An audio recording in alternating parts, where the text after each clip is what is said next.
Sorry, give me a second.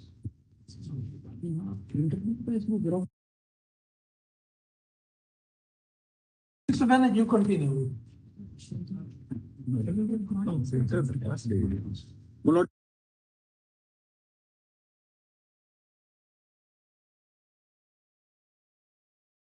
First page is section 11(6)(a) circumscribes the scope of authority of the appointing authority.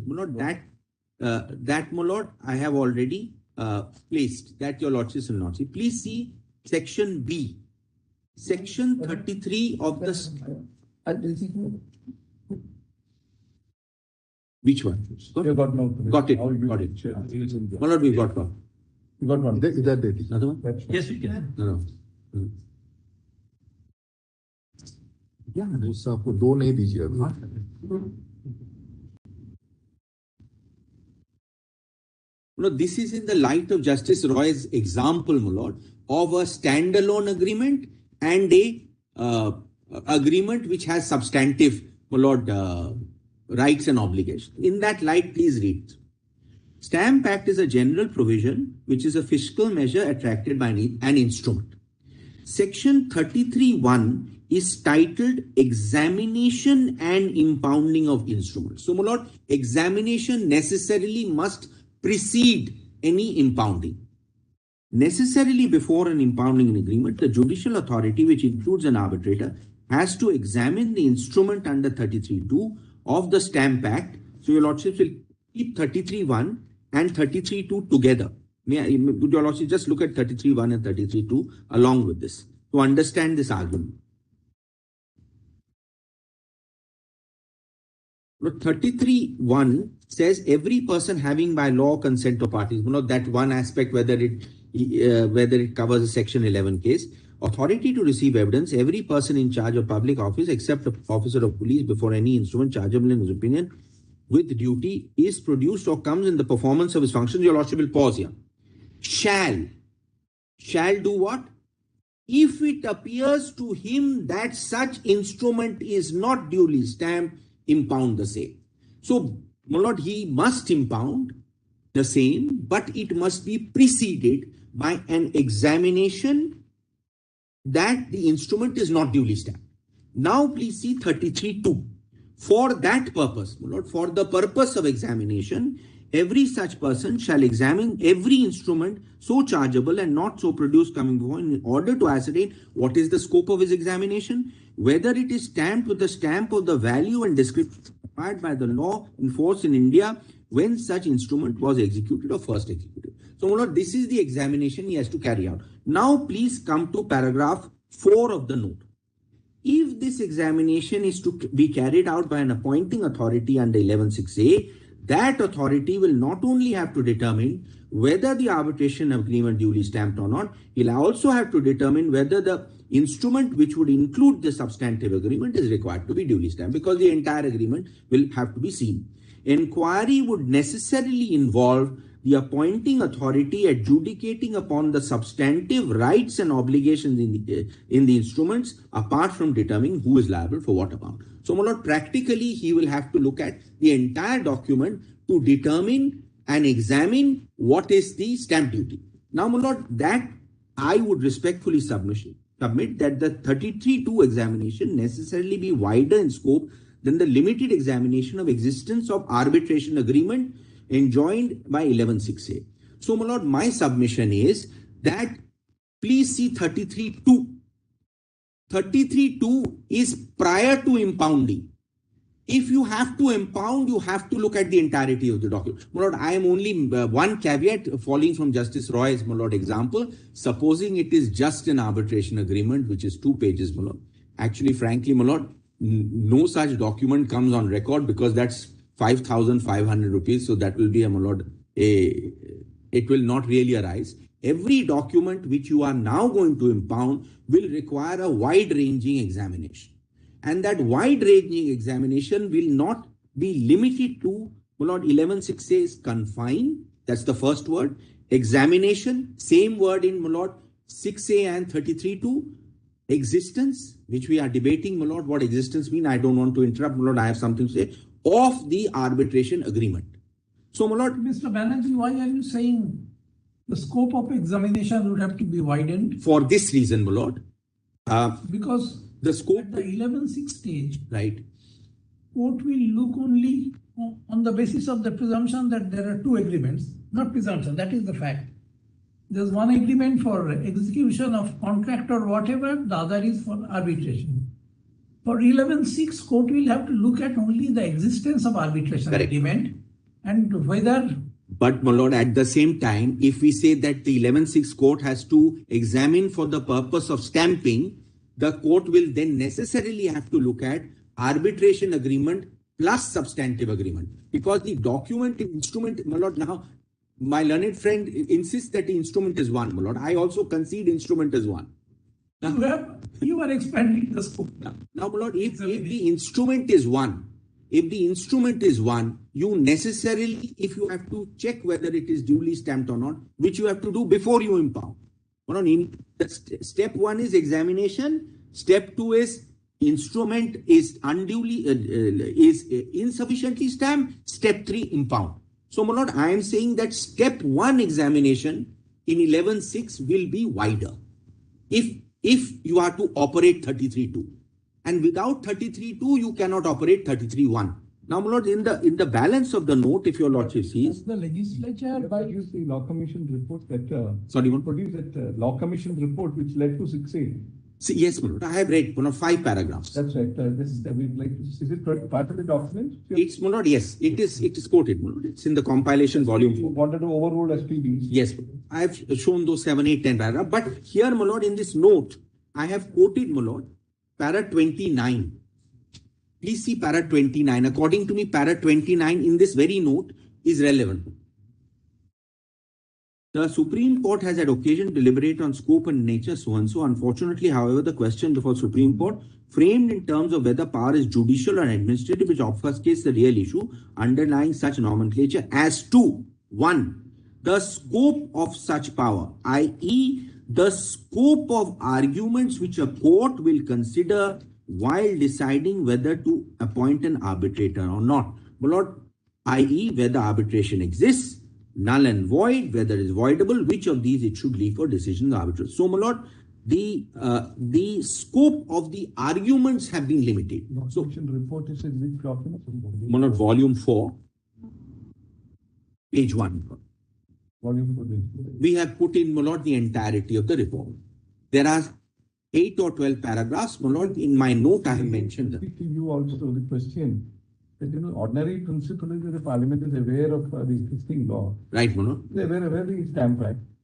And what they were trying to get rid of through the insertion of 6A was something different. They have always presumed that my lord, back is there. my lord, that's the question. Unless we say that parliament didn't Parliament eclipse the 6A, I mean the Stamp Act. My lord, I am not saying Parliament has eclipsed the Stamp Act, my lord. I am saying that postponing it to the. Yes, I am not saying that, my lord. I am only saying that if you want to give, if, my lord, the legislative intent is to limit the scope of argument. The phrase used in the parliamentary report, the Law Commission report, please limit the scope of the argument. That's right. That before. is in the context of certain other questions My lord, which have been gone into by the court. My lord, so the question that Parliament intended that section 33, 35 should become dead letter.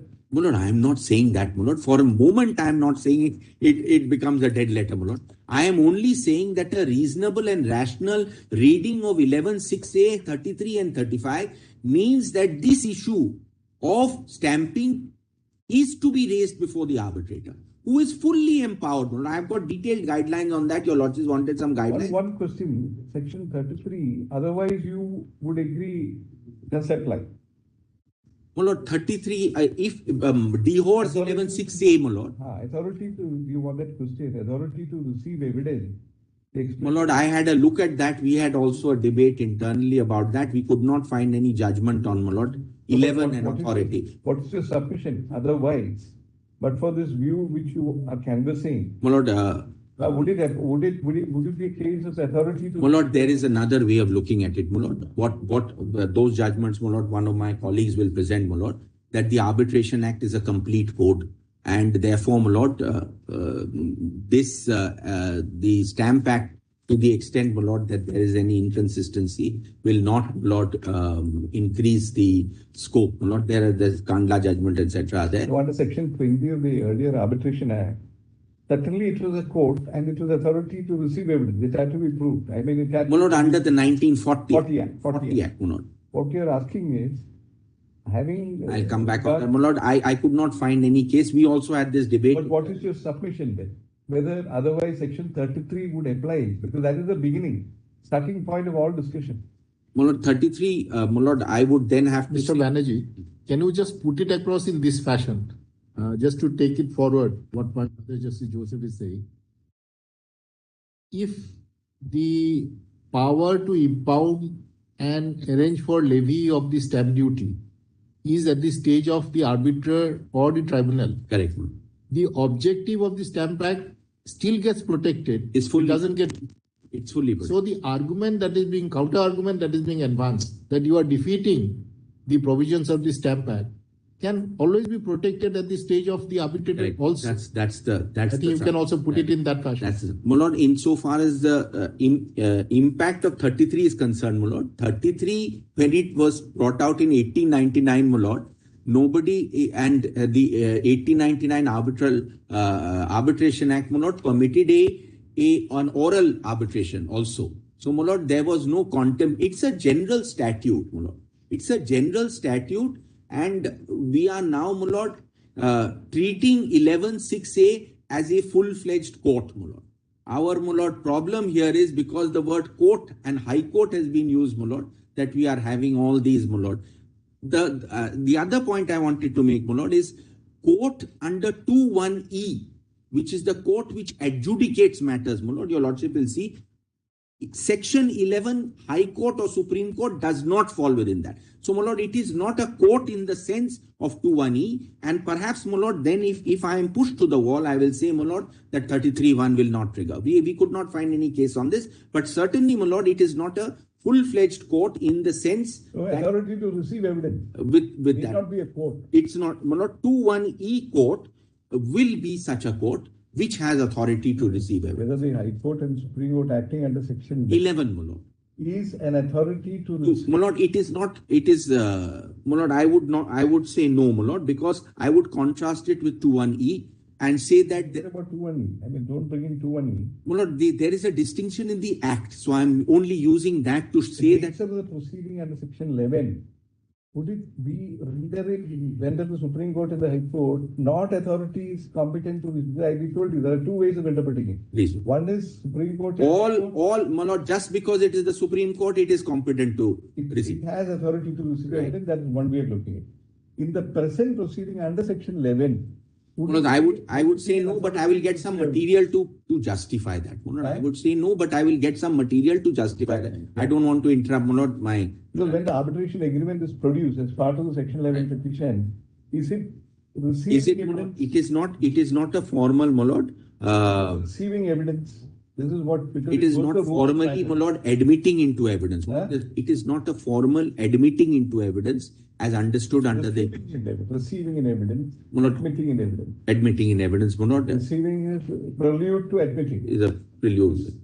Only authority which can receive in evidence can admit evidence.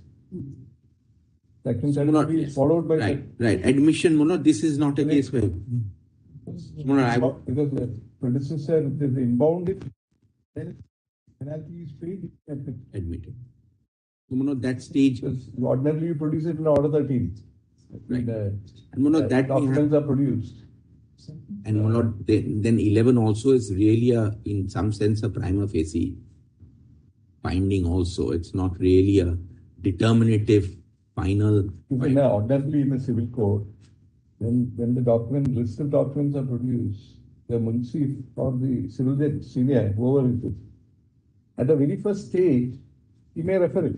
He doesn't have to wait till the evidence is in a normal civil trial. Right. I'll come back on this and I'll show the guide. There are some guidelines we formulated and reformed. I'll come back on it. Only this I wanted to point out because I already tendered. We understood. Let him continue this. Let him. Now you have the benefit of, listening to him also. You can answer what you have to say by way of his interpretation, that if you have to examine it, subsection 2 of 33(2), it is not in an inexorable rule that whenever it is produced, you have to apply your mind and then impound it. You can put it off to the next stage if, sort of close your eyes a little bit and then allow it to pass muster, look whether it exists both in law and on facts. One way of looking at it. Only postponing. No, the examination is wider. Saying that get through quickly section 7 because the 30 days, my brother says, should also be present in our mind. You're just postponing the operation, postponing 33 and 35 to the arbitrator. That's it.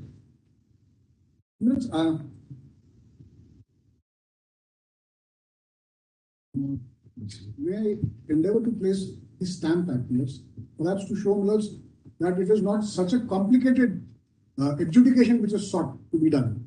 I will not repeat section 2, section 3. I will show section 17. First, what are you saying? There's no scope of adjudication. It has to be.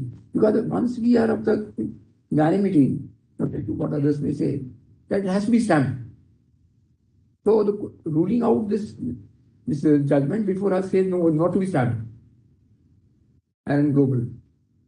We prima facie have our own reservation about it. So if it has to be stamped, then that's stage over. Now the only thing is this examination which has to be made over the document in question as to whether it is adequately stamped or insufficiently stamped or unstamped. At what stage? That is the only question. If it is pre-reference, the thing is 6A. If post-reference, this task will be taken care of by the arbitrator and the party to proceed. That is only examination. So 33 is the examination, subsection 2, the examination and then impounding of the state. If not stamped, then 35 is there. We are asking you, you are saying no, presuppose first no. The very threshold, you have to hold this for examination and a scrutiny to the document and to be adequately stamped by a collector or by own, whatever you do it, and then proceed. This is what to say. This is what I want to say this much.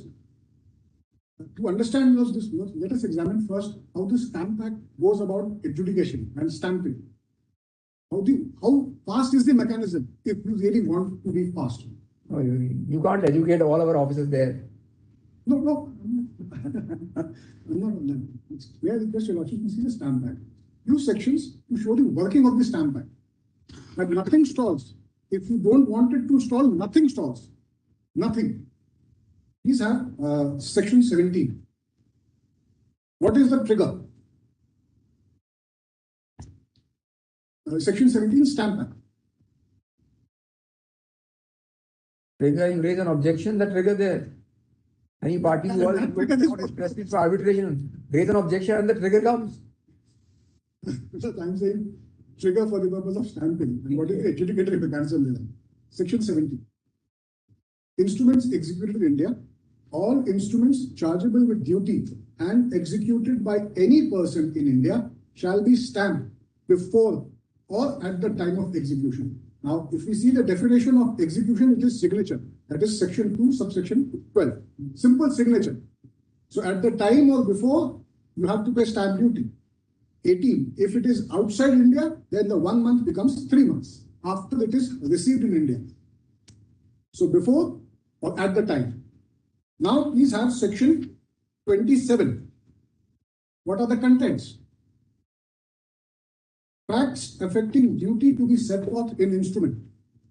The consideration, if any, and all other facts and circumstances affecting the chargeability of any instrument with duty or the amount of the duty with which it is chargeable shall be fully and truly set forth therein. Then please have 29.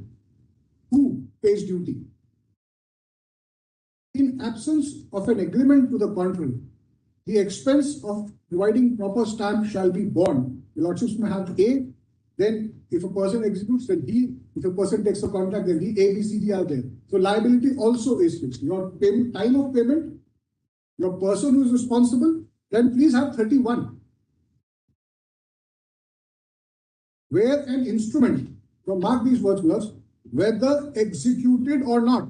So even before you've signed it, you can send a draft.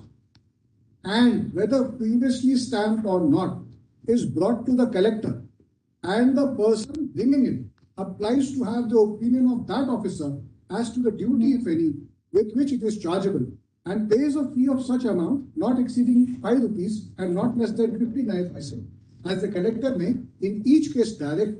The collector shall determine the duty, if any, with which in his judgment the instrument is chargeable.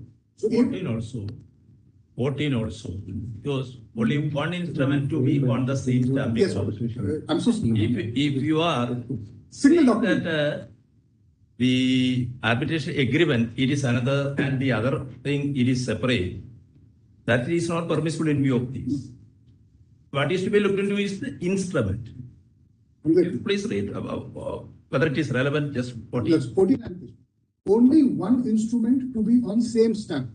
No second instrument chargeable with duty shall be written upon a piece of stamped paper upon which an instrument chargeable with duty has already been written, provided that nothing in this section shall prevent any endorsement which is duly stamped or is not chargeable with duty being made upon any instrument for the purpose of transferring any right created or evidence thereby, or of acknowledging the receipt of any money or goods, the payment or delivery of which is secured thereby.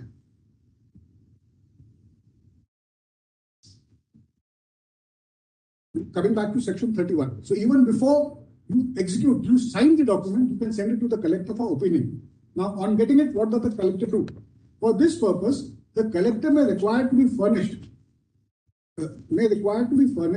with an abstract of the instrument and also with such affidavit or other evidence as he may deem necessary to prove that all the facts and circumstances affecting the chargeability of the instrument with duty or the amount of the duty which it is chargeable are fully and truly set forth therein, and may refuse to proceed upon such application until such abstract and evidence has been furnished accordingly. Even before We are not examining the very scheme of the Act of Stamp Act. You are on a very limited issue. Yes, may I submit this? Come back to the issue in question to us as to what, whether pre or post, and why pre. Let's the issue what I can guess. It is a time consuming. It takes time. Time consuming is something different. And it will require Let's go into practical aspect. 11.6a means that's what I'm saying. The instrument, the Stamp Act provides stages at which who is to pay, what is to pay. Schedule has, if this is the document, this is the amount. That is what it is, adjudication. If this is the document, this is what it purports to do. As per schedule, this is the stamp duty. Simple. Who is responsible to pay? 29 will apply. You are not sure if stamp duty is payable is correct, please take a draft to the collector. Once he endorses it, pay stamp duty, use it. There is no bar. 32 minutes also, once it is done, the bar, there is no bar. The endorsement works. It is all that has been provided to you. If you fail to do it, then 33 comes in. If I'm just to say that it would consume time, which in my respectful submission, you have an opportunity in section 17, even before signing it, you can take an opinion of the collector. That can be done. You don't do it. You don't pay or pay it insufficient. And then when the bar starts applying a 33 and because you tender it in a court of law, then can you say that the purpose of 11.6a would be defeated? You had opportunities. And this is not all. Please have page section 44. Person A is responsible, person B pays. He can collect it, make it part of his claim. Person paying duty or penalty may recover the same in certain cases. When any duty or penalty has been paid under section 35, section 37, section 40, 41 by any person in respect of an instrument and by agreement or under the provisions of section 29 or any other enactment in force at the time when such instrument was executed, such other person was bound to bear the expense of providing the proper stamp of such instrument. The first mentioned person shall be entitled to recover from such person the amount of stamp, the amount of duty or penalty so paid. Skip 2. Such amount may, if the court thinks fit, be included in any order as to costs in any suit or proceeding to which such persons are parties, and in which such instrument has been tendered in evidence. If the court does not include the amount in such order, no further proceedings for recovery of the amount shall be maintainable. Now see 45. Power of Revenue Authority to refund penalty or excess duty in certain cases. Where any penalty is paid under Section 35 or Section 40, the Chief Revenue Controlling Authority may, upon application in writing, made within 1 year from the date of payment, refund such penalty wholly or in part. Then 2 also, refund of stamp duty. Now please have the adjudicatory mechanism. One moment. So perhaps something. You have a scheme framed under Section 11. Right? So can you look at the appointment of arbitrators by the Chief Justice of India scheme 1996? That is still available? Yes. Still relevant? Can we see what is the nature of the proceeding and what is to accompany and what is the scheme? What does the scheme provide for? It is there. It is there. Let's see. This is the page 65. This is to be followed, isn't it? You take it that this is still relevant? Yes, ma'am. Can we go through it? This is already 2 pages. Yes, ma'am. What is the... Subject request 2. So this is a request to the Chief Justice. So of course it has been found to be a judicial proceeding, not administrative. But so it starts with a request and let's see the very first thing that is to accompany the request. The request to the Chief Justice under subsection 4 or 5 or 6 of Section 11 shall be made in writing and shall be accompanied by A. The original arbitration agreement or a duly certified copy thereof. The names and addresses of the parties to the arbitration agreement, the names and addresses of the arbitrators, if any, already appointed, the name and address of the person or institution, if any, to whom or by which any function has been entrusted by the parties to the arbitration agreement under the appointment procedure agreed upon by them, the qualifications required, if any, of the arbitrators by the agreement of the parties, a brief written statement describing the general nature of dispute and the points at issue, the remedy, the relief or remedy sought, and an affidavit supported by relevant document to the effect that the condition to be satisfied under subsection 4, 5 or 6 of Section 11, as the case may be, before making the request to the Chief Justice has been satisfied. 5 additional sources. And then it says rejection of request under Section 6. 6. Where the request made by any party does not fulfill the requirements of para 2 of this scheme, the Chief Justice or the person or the institution designated by him may reject it. Yeah. So we are, this is a statutory scheme framed under the Act. We are just again interlinking it with the first sentence of Section 33. Person receiving evidence. Evidence. Because it is H, Section 2H speaks about an affidavit supported by the relevant document to the effect that the condition under Section 4 and 5 has been satisfied. So let us have a look at Section 4, 11, 4 and 5. 4, 5 are those provisions. Affidavit has to say that I have not followed the procedure. That's the limited portion of the affidavit. It's not. So this document, what you are again straining to come back to, this document, is it being received in evidence? It is being received as evidence of an arbitration agreement or appointment of an arbitrator. Otherwise, because there is no point in filing this Because you document. will see one more thing. You can either produce the original And the certified copy. or a certified copy. Okay. The original will have to be stamped. The certified copy also will have to be stamped. Supposing the certified copy is produced and it is let into evidence under Section 36. Because 36 supposes that it has already come into evidence. It has already been acted upon. Then 36 comes. Supposing it is let into evidence without any objection and the court not looking into it. Will it then be evidence? And can you still say that you will not act upon it? Because there are judgments which are in place if the Lordship wants. No, once it is let into evidence, though it will not stand or insufficiently stand, can the court refuse at the end of the day when the judgment is pronounced to not treat it as evidence and say we will not act Because the upon it? foundation is missing. No. Once it is let into evidence, the law says then forget about the fact Then that it is not then stamped. it is- Then it becomes evidence. It becomes evidence. Then you cannot say we will ignore it. Which 36 provides once it is admitted. There such admission shall not, unless 61 shall be called into question. That is what you say. Now it's 61-2. 61. plus before 61-2. Oh yes, 61. Instrument should not have been admitted in evidence without Yes. payment of duty.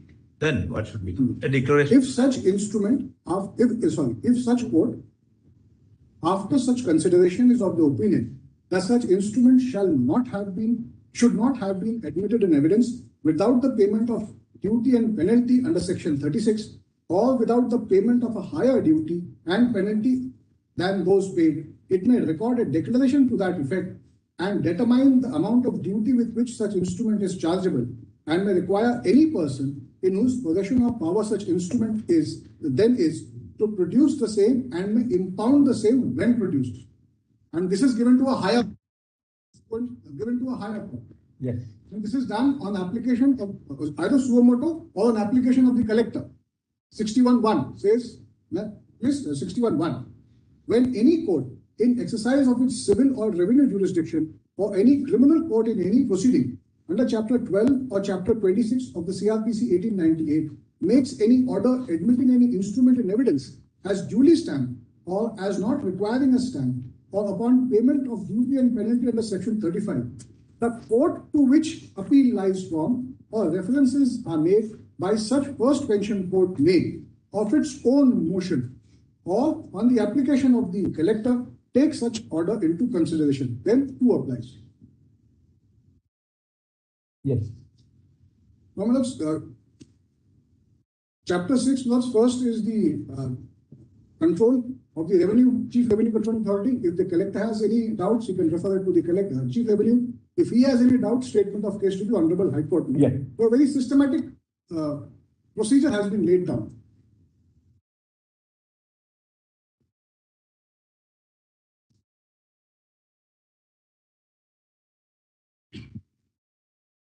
Then, Milords, may I invite your Lordship's attention to certain stamp acts of 3 foreign countries.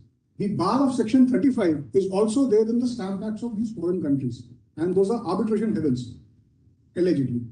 Let's just have the first. Your Lordships may take volume 3, Convenience Compilation 3, page 260.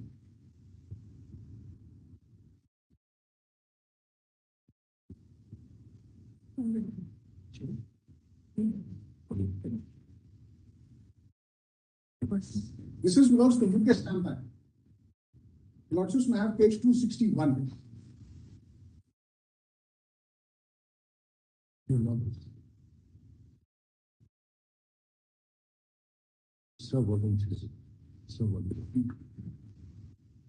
Convenience Compilation 3, page 261, UK Stamp Act.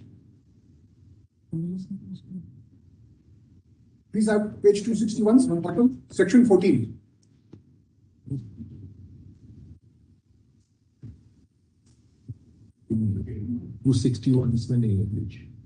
Convenience Compilation 3 by Arbitration.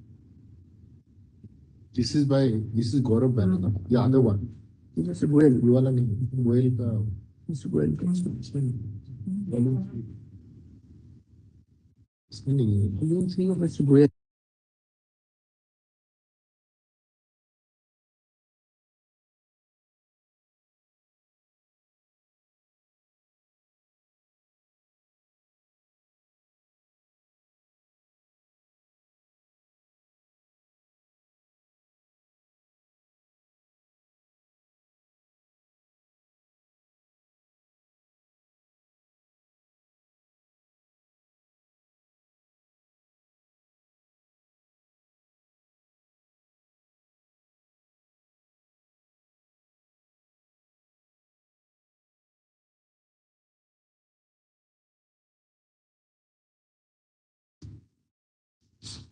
Manoj, this is what?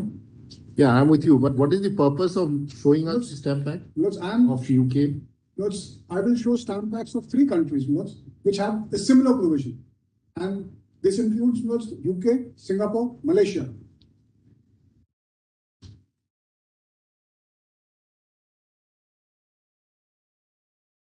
Terms upon which instruments not duly stamped may be received in evidence.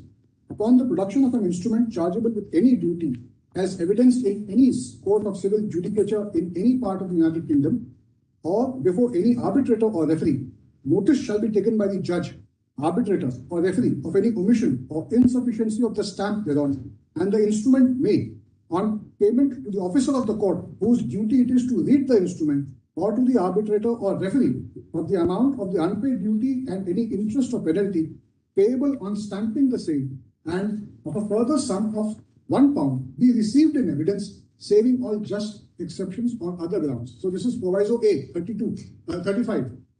Now just have 4. Save as aforesaid, an instrument executed in any part of the United Kingdom or relating wheresoever executed to any property situate or to any matter or thing done or to be done in any part of the United Kingdom shall not, except in criminal proceedings, be given in evidence or be available for any purpose whatever, unless it is duly stamped in accordance with the law in force at the time when it was executed.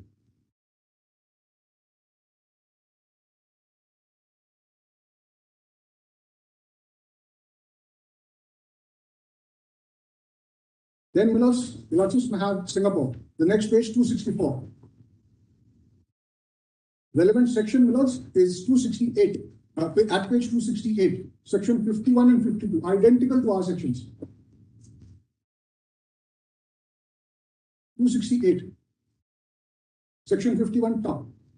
Every person having by law or consent of the parties authority to receive evidence, and every public officer or officer of a statutory body before whom any instrument chargeable in his or her opinion with duty is produced or comes in the performance of his or her functions must, if it appears to him or her that such instrument is not duly stamped, impound the same.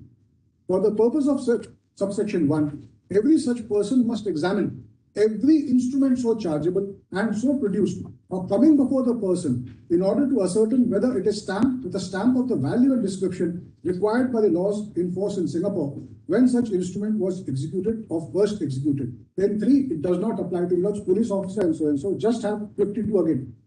Subject to this section, an instrument chargeable with duty must not be admitted in evidence for any purpose by any person having by law or consent of parties authority to receive evidence, and must not be acted upon, registered or authenticated by any such person or by any police officer unless the instrument is duly stamped.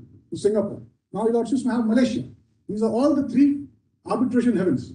Same Stamp Act provisions impounding paid duty. 272. This is the Malaysia law.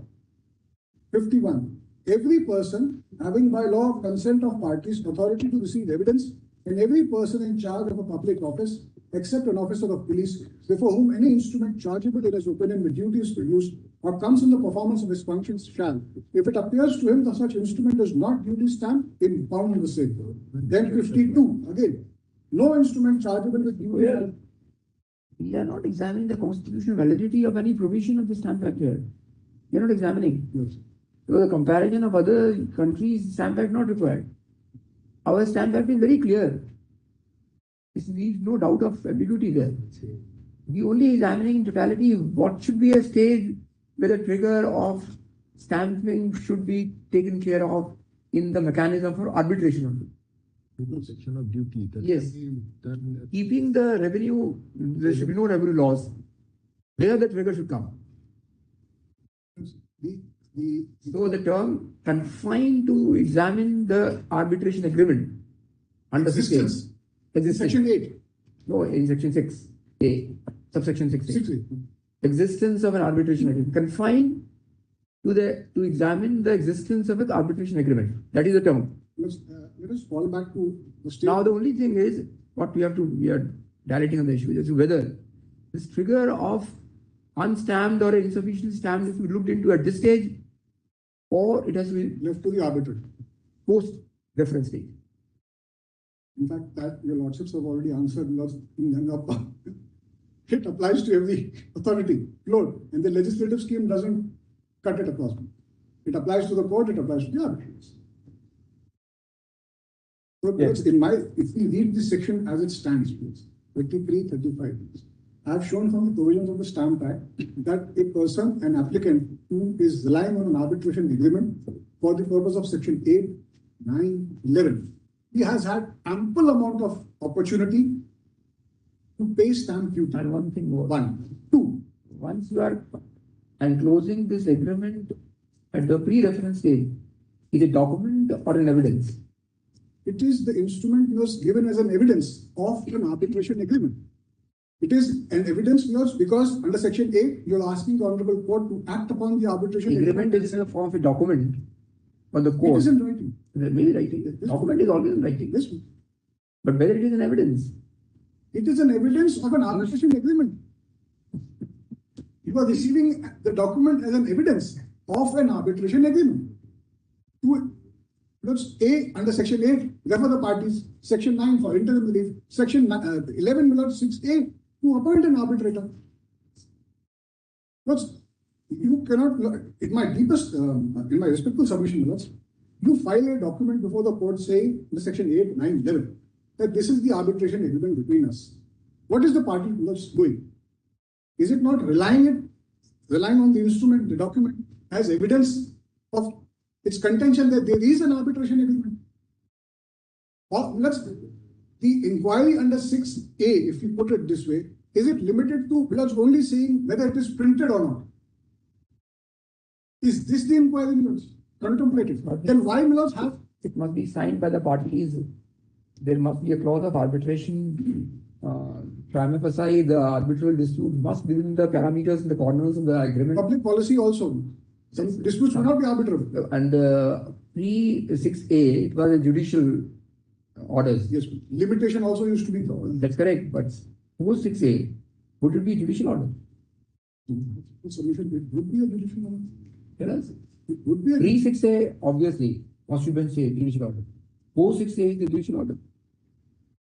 Once your jurisdiction is makes so limited within the brackets, is it a judicial order? Fine.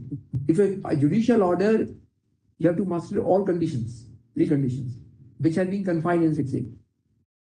So whether the 6, you see, my judgment, which I was the author earlier, to rule, my view that time was only this, that as long as the court, which he said, to change the mindset, is exercising the power, as a judicial exercise of power, then it must have some reasoning, some scope to examine and to record satisfaction.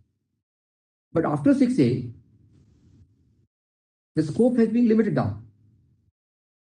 It's coming to an extent only to examine, confine the agreement and proceed further, so that the time schedule, as legislation wisdom thought, must be confined and go ahead.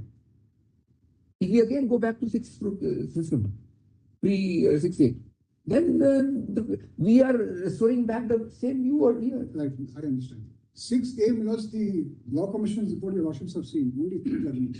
The SBP and Bogara. Only they were dealt with. Had stamping been a part of the contemplation of the legislature, it would have said SMST also. SMST, legislature. That we are from. Merely because the Law Commission, his report has not referred a judgment, that doesn't mean that the judgment stands. Let us examine it. They take totality of the view in expressing themselves why they are asking for amendment. But merely because one judgment of this court is not referred to even unnoticed or even unnoticed, it can't give an impression that no, the judgment still holds. You have to examine the statutory amendment made in the light of whatever the observation. We are now going back to the pre-SBP that it is only an administrative power. Just look at it, close your eyes, and then send it to the arbitrator. Then it gets stalled before the arbitrator because of the stamp act. You can't be look at it and close your eyes. You will be opening your eyes, look at it, and then thereafter. That's what I'm saying. You close your eyes to the illegality. No. This is not impounding, cannot happen. Illegality. Can't be done. If recovery is possible at a deferred stage, then you are not defeating the Stamp Act. We must be conscious at all times of that particular possibility. At the time of scrutiny under 11, yes, you look into whether it exists or not.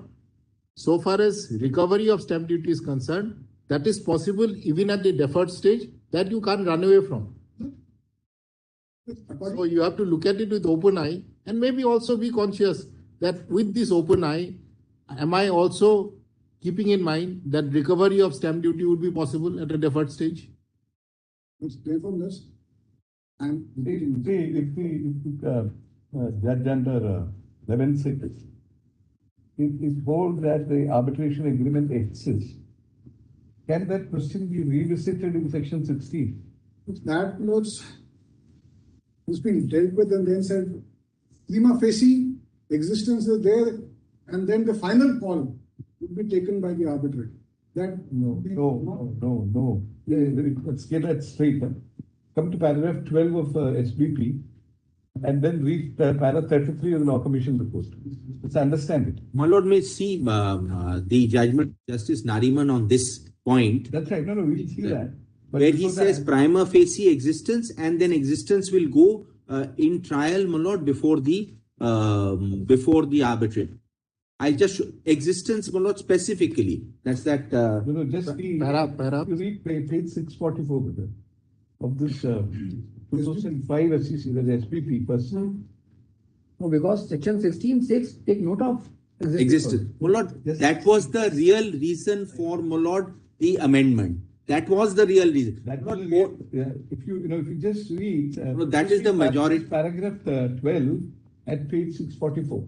that is the majority view which has now not been accepted. Let us see. Let us go step by step. This is page 644 of SPP. Take out the book. is fair, please. Yeah. Section 16 of the Act. Just a minute. It is pre-16. It is to overrule that. What part of it has been overruled? We have to see. I'll just show that. It's 14. Paragraph Paragraph 12, 643. at page 644. 644. And towards the end of that paragraph 12, if you just say from D, classical D, It also appears to us. It It also appears to us to be. It also appears to us.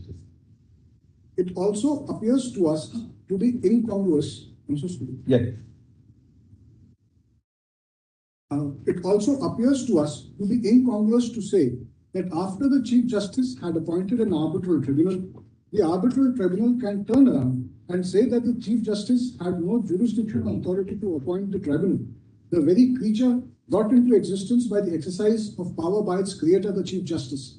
The argument of the learned senior counsel, Mr. K.K. Venugopal, that section 16 has full play only when an arbitral tribunal is constituted without intervention under section 11.6 of the Act is one way of reconciling that provision with section 11 of the Act, especially in the context of subsection 7 thereof.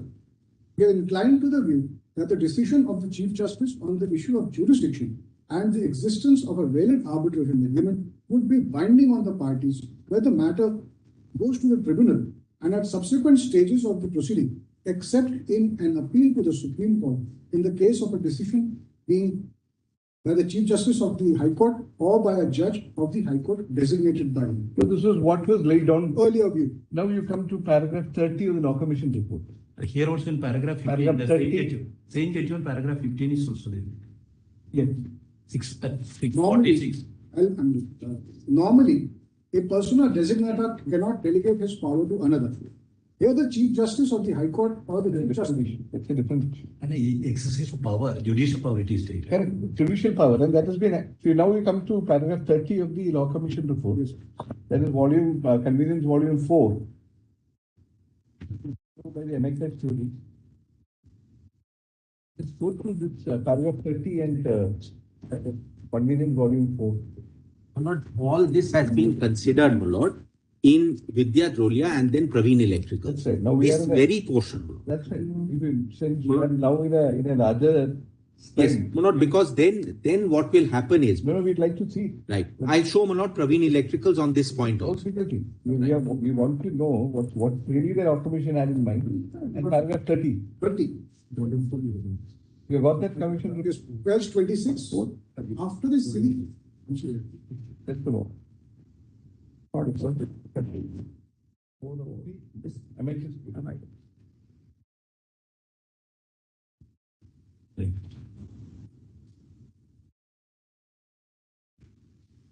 a series culminating in the decisions in SBP versus Patel in the Supreme Court held that the power to appoint an arbitrator under Section 11 is a judicial power. The underlying issues in this judgment relating to the scope were subsequently clarified by Ravindran J. in National Insurance versus Bogara Qualifier, where the Supreme Court laid down as follows. 1. The issues first category, which the Chief Justice, his designate, will have to decide are A.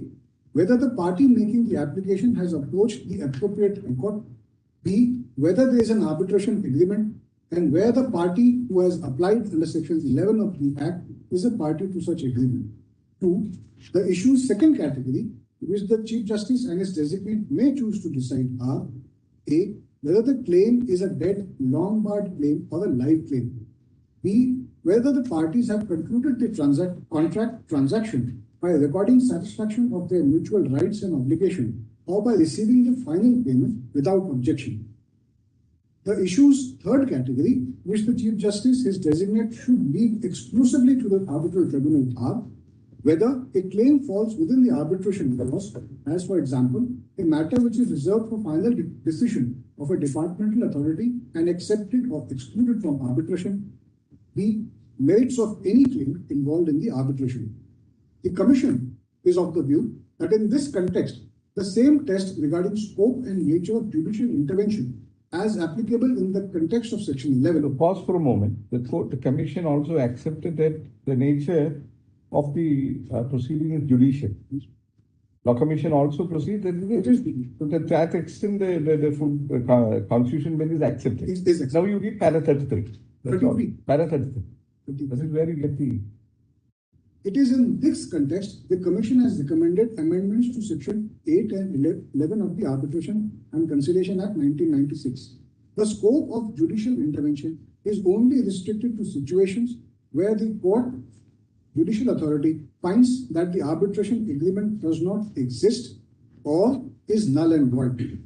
So far as the nature of intervention is concerned, it is recommended that in the event the court or judicial authority is prima facie satisfied against the argument challenging the arbitration agreement, it shall appoint the arbitrator and or refer the parties to arbitration as the case may be.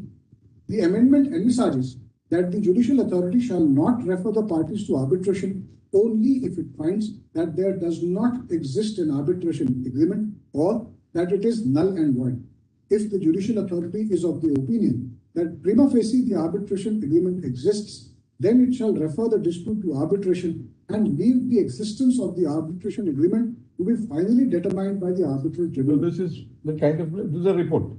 So what we are trying to impress upon you and Leonard and Michael, the issues which actually were generated in SBP and then in Bogara, various issues which could form subject matter of adjudication, none of it had to do with the standard. The mischief which was sought to be got over by insertion of 60, confining yourself to the existence of an arbitration agreement, has nothing to do with the play of the standback. So the legislature was not concerned at all with standback. Standback would operate inexorably on its own. What was, if I may put it very simply, is the scope was expanded, it was reduced. It was reduced to neither the SBP nor Bogara Millets were cases under the standback. Even if we go to Praveen Electricals, Mayavati Trading, instead of the mischief rule, the mischief was something they wanted to reduce to the irreducible minimum the judicial scrutiny. And the standback was having a private problem, it would have perhaps been, but stamping also will go. Will not be done. One doubt that is passing through the mind. So suppose now going by 6A, 6A. That power can be exercised either by the Supreme Court or by the High Court. That's the case. Yes, we want. And suppose the High Court passes an order in exercise of this power and arriving at a passing an order, passing order. And if that order is passed by the High Court, whether that can be challenged before the Supreme Court. And if so, whether it should be treated as a judicial order or an order otherwise. Because in my respectful submission, first, Because we will have to decide at that point of time what exactly is the nature of the order passed by the High Court in exercise of the power under 6A. Right. 6A. So whether it is judicial or because in my, that is what that is in my what. respectful submission, it would be a judicial. It's a judicial order. That is That's first number. clarified. It's very So clear. it can only be a judicial order. It can. That is why. Now let's, Because now let's, if your lordship. Judicial order without judicial mind. No, unfortunately, this is what is sought to be. See, order is judicial, but without judicial mind. You don't. If you ask judicial mind, then the court has to examine at least a prima facie all ingredients. But now 6 says no, don't do it. Because then, if I may just ask, if this is the level of scrutiny demanded, why have It's a judicial order. I thought this honorable court do it. No, judicial order confined to only the existence of the arbitration agreement. That is all that has been done. Yes, if we are. You have to reconcile both. Banerjee is right in saying that you have to change your first mindset. Sitting in a court and deciding section 11, 6A application doesn't mean that you are passing a judicial application of mind. Don't do it. What happened was the earlier view We was, agree. even without issuing notice to the other side, Several issues were being. without issuing notice to the other side, only after hearing the person making the request, an order could be passed to make the appointment. Yes. So the constitution bench said that is wrong. So it is therefore, judicial mind means you have to hear the other side. The other side may point out to you that there is an insuperable obstacle, that there is really no arbitration agreement, valid agreement, and other things. So then the parliament stepped in and said, confine yourself, judicial of course, you have to issue notice, you have to hear the other side, but you have to confine yourself to the existence of the agreement. This is all that has been done.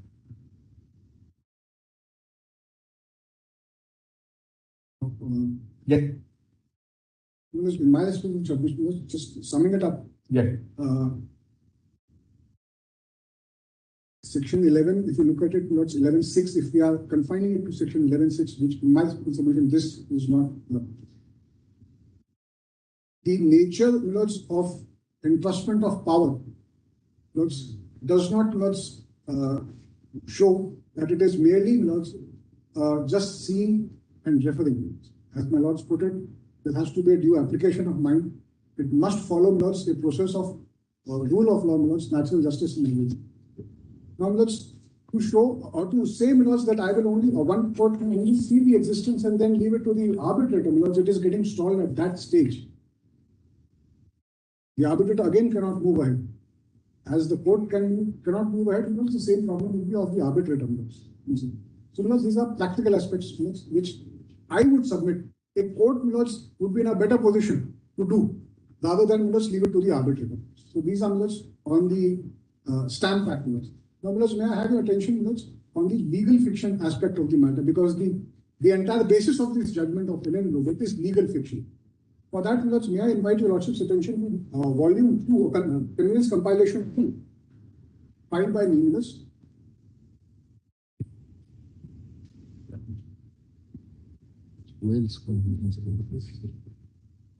Your compilation. Yes,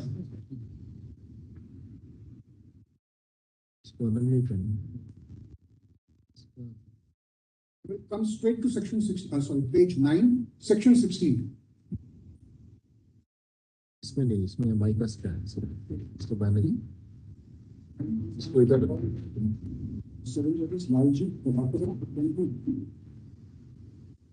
मेरे पास page 9, section 16, which creates that legal fiction and for what purpose? The separability of the arbitration agreement with the main contract. Because that's the foundation of enforceability. Please have page 9, section 16, competence of arbitral tribunal to rule on its jurisdiction. The arbitral tribunal may rule on its own jurisdiction, including ruling on any objections with respect to the existence or validity of the arbitration agreement. And for that purpose, an arbitration agreement clause which forms part of a contract shall be treated as an agreement independent of the other terms of the contract. So first it states the purpose and then creates the fiction. The purpose of the fiction is to enable the tribunal to rule on its own jurisdiction, including with respect to the existence and validity. And the fiction is that the clause which form part of a contract shall be treated as an agreement independent of the other terms of the contract. This is a legal fiction. Vidya Dhodia in para 126 holds that it is a legal fiction. Now, to extend this legal fiction to the Stamp Act and say that arbitration agreement can still be enforced if your main agreement is unstamped is a wrong extension of this legal fiction, which is not, in my submission, not permissible enough. I rely on 4 judgments, starting with Bengal immunity, same volume, page 66, relevant paragraph. Complete your submission, because The submission we is keep the clause A. It is very clear. It doesn't keep any doubt. An arbitration clause will form part of a contract. Shall be treated as an agreement independent of the other terms of the contract. So it becomes a standalone agreement. If there is a clause of arbitration in a contract, by virtue of section 16 subclause A, that also becomes a standalone agreement of arbitration, regardless of the contractual terms and conditions. So what according to you is missing here? no, it's not missing. Yes. My submission is that section 16, the separability doctrine, Yes. is a legal fiction. That's correct. Now, if it is a legal fiction, it is created for one specific purpose, that is to enable the tribunal to rule on its own jurisdiction as to validity and existence. This fiction, as done in R6 entirely, cannot extend to a Stamp Act and say, that since an arbitration agreement is a separate agreement which does not require stamping, and your main agreement requires stamping and it has not been stamped, still the arbitration agreement can be enforced. No, it has not been argued that arbitration agreement does not require stamping. What is being examined is at which stage that has to be tested, whether it has been stamped or not. Arbitration agreement will require stamping. I don't think there's any doubt on that. Because I'm now coming to the basis of... You are on section 16 scope. You are arguing that arbitral tribunal may not choose to decide that. No. No. My contention is 16 creates a legal fiction. That's Separability agreement. Arbitration agreement is separate. There is no The doctrine of separability, the concept of separability of the arbitration agreement with the main agreement is a legal fiction. Its use is for a specific purpose, and its extension to the Stamp Act of 1899 to hold that even though the main agreement is not stamped, still the arbitration agreement can be enforced is a wrong extension of the legal fiction. That's my submission. Because that has not been argued here. that is not, but that's the foundation of NN Global. Submission was that let the 11.6 court not look into this. Just because there's a writing that there shall be an arbitration clause, NN Global look at that, then arbitral tribunal will decide whether it NN Global was not a case under 11.6a. Therefore, this was never the argument. The argument And then Global only make a distinction that standalone arbitration agreement is not to be stamped. And that's why the doctrine of separability has been introduced. And they said the contract is to be stamped. You can continue with the proceedings on a then makes section because contractual arbitration agreement is not to be stamped as per NN Global. So proceed further, and whatever the inquiries to be made in reference to an unstamped contract, go ahead and complete the proceedings. This is what NN Global in substance say. But we all here the stamping is there. Stamping is there. But standalone agreement of arbitration by fiction of 16A and section 7. Section 7 say there should be independent agreement. Arbitration agreement contains so and so, so and so, so and so. Section 7 of the arbitration. yes, And then part 16A also of says standalone. ultimately a standalone agreement. Otherwise fiction. Section 7 when it talks of a standalone agreement, let's just see section 7. Yes. It provides you No. what content should be there. Yes. An arbitration agreement may be in the form of an arbitration clause in a contract. Yes. Composite contract, two parts, main, your arbitration clause, or in the form of a separate agreement. Separate agreement means your first agreement is your complete agreement or main agreement, not having an arbitration clause at all. You have a separate page or separate instrument, document, Like which ad- contains like addendum. addendum to an arbitration, to the main agreement. So it can be done in both ways. The NN Global Millers proceeds on the premise that just because it is separate by virtue of separability, that can be enforced despite the main instrument not being stamped.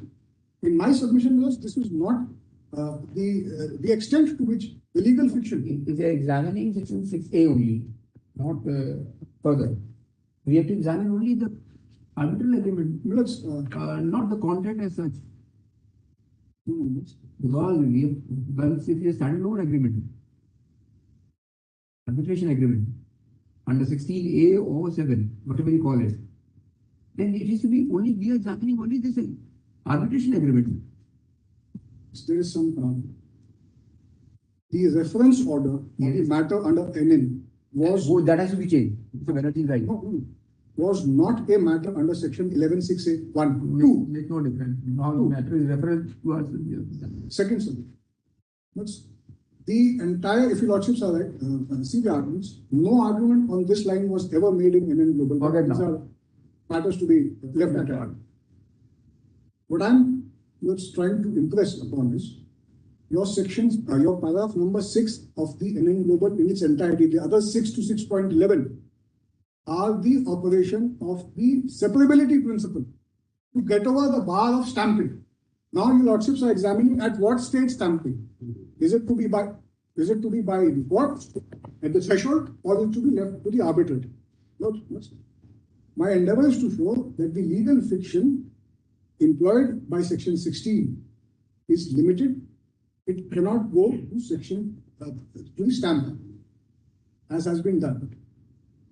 No, but why is this argument necessary? Because this argument is necessary because 16 says clearly there are two agreements. Stamp Act says each instrument has to be stamped. So either the necessity of stamping is never in doubt. doubt. Whether at the 11(6) stage, if it is unstamped, court shall look into it or not, that is the question. Ultimately, the instrument may have to be stamped. It has to. That's another thing. But the question is whether there is any arbitral agreement is there or not. That is the entire the scope of the inquiry under examination under The question under examination. That's why I'm saying. The fundamental premise. NN Global Millers, let us accept para 7. Para 7, section 8, who will look into it? Section 8 order can be passed. In the meantime, parties can go. Section 9, it says interim order can be passed. In the meanwhile, it can go. Section 11, it cannot happen at all. You have to get it stamped. This means that operation of section 35 of the Stamp Act is now compartmentalized. It will not apply to 8, it will not apply to 9, but it will apply to 11. If one must looks at the reasoning, the entire para 7, in my simple submission was there is no reasoning why a selective application of section 35, where section 9, 8, as against section 11. Section 11, the court in fact holds that before you make an appointment, you get it stamped. Now, I invite your lordship's attention. NN Global is also saying, before you do it, it is only in the section 8 and section 9 that it makes a distinction. Please check once again. Yes, please. Otherwise, there is no application of reference. Paragraph 7. 297. Let us get. And global, as we have read over earlier. B, page 298, B.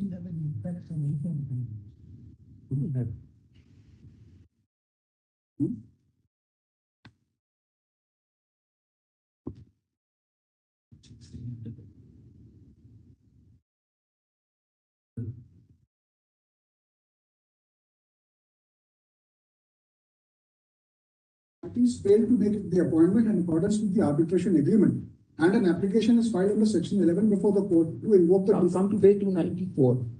If you have the same... 294, yes. 6.7. 6.7. And then SMS. Yes. The Stamp Act is a fiscal enactment for payment of stamp duty to the state on certain classes of instruments specified in the Stamp Act. Section 40 of the Indian Stamp Act provides the procedure for instruments which have been impounded, and Section 42 subsection 1 requires the instrument to be endorsed after it is duly stamped by the concerned collector. Section 42(2) provides that after the document is duly stamped, it shall be admissible in evidence and may be acted on. In our view, the decision in SMST Estates does not lay down the correct position of law on two issues. Roman 1, that an arbitration agreement in an unstamped commercial contract cannot be acted upon or is rendered unenforceable in law. Roman 2, that an arbitration agreement would be invalid where the contract is voidable at the option of a party, such as under section 19 of the Indian Contract Act. We hold that since the arbitration agreement is an independent agreement between the parties and is not chargeable to payment of stamp duty, the non-payment of stamp duty on the commercial contract would not invalidate the arbitration clause or render it unenforceable, since it has an independent existence of its own. The view taken by the court on the issue of separability of the arbitration clause on the registration of the substantive clause, the contract, ought to have been followed even with respect to the Stamp Act. The non-payment of stamp duty on the substantive contract would not invalidate even the main contract. It is a deficiency which is curable on the payment of requisite stamp duty. So, they are proceeding on a premise that it is a separate agreement. That's what I'm... So, accordingly, not to be stamped, and the contract entered to the parties merely because it is unstamped. The main instrument is unstamped, but because the doctrine of separability has been invoked, this becomes a standalone agreement for the purpose of arbitration. So, it will not be invalid as long as it is unstamped. The contract is unstamped. Yes. This is what the global says. That's why we are asking you. We are examining in 6A only the agreement of arbitration. Arbitral agreement. We are examining the existence of an arbitration agreement. What we are examining is. It is. Yeah, I think we are not on the same page. No, I am trying to just canvass that the entire premise of the entire para 6 is the doctrine of separability. That's correct. Correct. 1. 2. The doctrine of separability is now extended to say that even if the main instrument is not stamped, still the arbitration agreement contained in that main agreement can be enforced because it is separable. That's correct. You're right. Correct. Now, in my respectful submissions, this is an extension of a legal fiction, which is created by section 16. Correct. This Stamp Act, the Arbitration and Conciliation Act. Now, if it is a legal fiction or it is a legal fiction, then it cannot be extended to a different statute. Because what we are trying to get over is a bar created by section 35 of the Stamp Act. So a legal fiction which is created for a very specific purpose to enable the tribunal to rule on its own jurisdiction with respect to existence and validity is being stretched, and as a result of this, a bar created by section 35 is being walked over. Is it a fiction created under section 16, or is it a recognition of a legal principle? The courts have always held that an arbitration agreement is a separate agreement. It is. So this is a step in favor. The legislature is creating a fiction under section 16. Yes, this is a recognition of a fiction. Recognition of a recognition of a fiction. It's a recognition of a principle.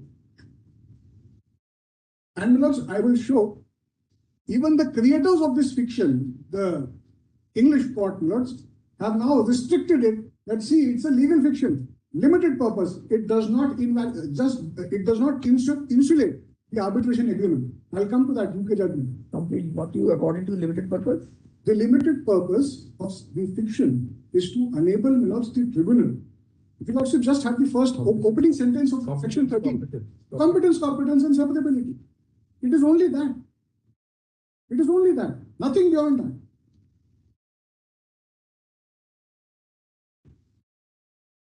The wording is, my lords, may rule on its own jurisdiction.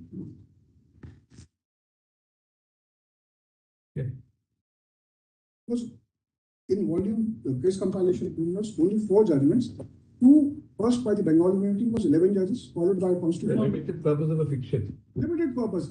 And one says it cannot extend to another act. Lordship, Bengal immunity, I will not read the entire judgment, just at page 66, paragraph 52, or at page 66. So it just, Lordship, I will read it. you don't have to, just give us a paragraph. That is para number 52, page number 66, Bengal immunity. Citation also. Yes, Manoj. I'm so sorry. Just what I have filed, Manoj, is 1955 to SCR 603, which is equal to AIR 1955 661. Then, Manoj, I will show the Constitution bench, page 159 is, I'm not going to read, Manoj, 2000, volume 2 SCC 699, the state of Maharashtra versus Lalji. Para 6, if your lordships don't mind, I would like to read this only. 699. 699, paragraph number 6. At page number 164. I'll just read it because this is what I want to show. What are the other 2? I'll come to it. It is a well-known principle of construction that in interpretive provision, creating a legal fiction, the court is to ascertain for what purpose the fiction is created, and after ascertaining this, the court is to assume all those facts and consequences which are incidental or inevitable for the release to giving effect to that fiction. But in so construing the fiction, it is not to be extended beyond the purpose for which it is created or beyond the language of the section by which it is created. A legal fiction, in terms enacted for the purpose of one act, is normally restricted to that act and cannot be extended to cover another act. This is not. Then, your lordships may have another constitution bench. It is 2005, volume 1 SCC 754. The relevant paragraph is paragraph number 39. Same, Milos, legal fiction. Restricting. Now, Milos, I would show 2 judgments under the Arbitration Act. There is a legal fiction created by section 17(2), interim order passed by an arbitrator. It is deemed to be an order passed by a court. Therefore, it is enforceable. Similarly, section 36, Arbitration Act, by a deeming fiction, the award is made an order of a court. Now, Milos, please see how Vedanta, Milos, is section 36. Just note, Milos, the citation. I will not take a lot of time on that. 199 page. Justice Malhotra's judgment? Yes, Vedanta. Yes, yes, it is. Yes, it is.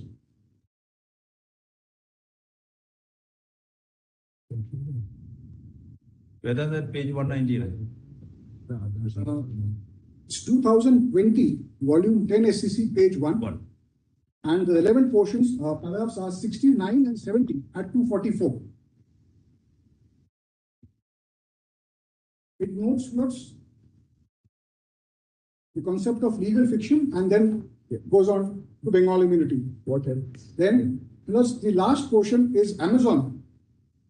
Lords, just note, Amazon is Amazon is para 75. Okay. 2022, volume 1 SCC 209. Paragraph 75 is what I want to show. Yes. Does it anything more? Anything more? Your Lordships may now permit me to show those 2 judgments. One is of the UK Supreme Court. What is the extent of this doctrine? Your Lordships may have Convenience Compilation 3.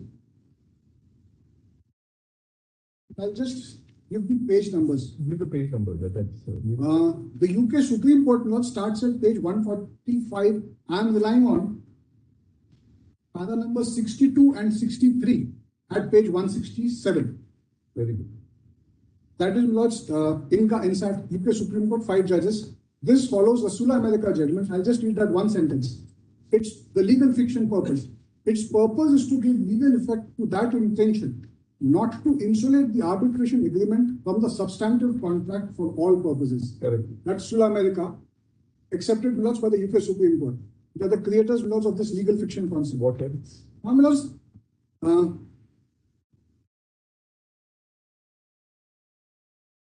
There's one last submission that I want to make, but I don't want to waste your lots of time. Legal fiction exists. So we don't need any authority on that point. They are, insofar as overruling SMS was concerned, I had, page 11 of compilation 3. I have relied on Keshav Mills, given honorable judges. Page 11 of the compilation I have extracted. I don't want to read it. I have relied on Keshav Mills to show that overruling was not perhaps Justified. And second judgment is the Supreme Court Advocates on Record 2016 5 SCC page 1 Constitution bench, that just because a different view is possible, overruling is not. Then Shah Faisal Milord's again Constitution bench 2020 volume 4 SCC page 1 paragraph 17, 18 and 19 Milords I have extracted. Yeah. And to show Milords this perhaps was not the right thing. Including Milords when a reference has to be made to the Constitution bench of the on both counts. Yeah. With this note, I just want to point out that we made a mistake. I must candidly admit. We said before the Honorable High Court, as also before this Honorable Court, that the work order that was given to us was which fall in the Article 63 of the Stamp Act Maharashtra. Article 63 is a works contract. It is not a work order as it. Our contract was simple transportation of coal. It did not involve any transfer of property as such. So that was a mistake that we made, and because of that, the penalty was 8 lakhs. Those are my submissions. I'm very grateful. Thank you. Now, who's you want to say something? Yes, Manoj. Manoj, the issue. What is your name? Malvika Trivedi. Manoj, we had also prepared a compilation, and my lord, the submission. But my lord, we will cut them short. Make them short because you are intervening, and that Yes, my lord. Now, anything which is not said alone, you will confine yourself to that. I mean, don't adopt with you. not at all, my lord. In fact, I have cut my submissions into less than half because taking note. Yes, my lord. In fact, our entire concentration is on Section 9. My lord, because the reason is that even though Section 9 was not under consideration before the Honorable Court in NN Global, my lord, yet in para 37, which has been pointed out, specifically it has been stated that interim orders can be passed. My lord, that is the difficulty. Today, whatever this Honorable Court holds as far as 11(6)(a) is concerned, in respect to the Stamp Act, should also then, my lord, apply to Section 8, should also then apply to Section 9.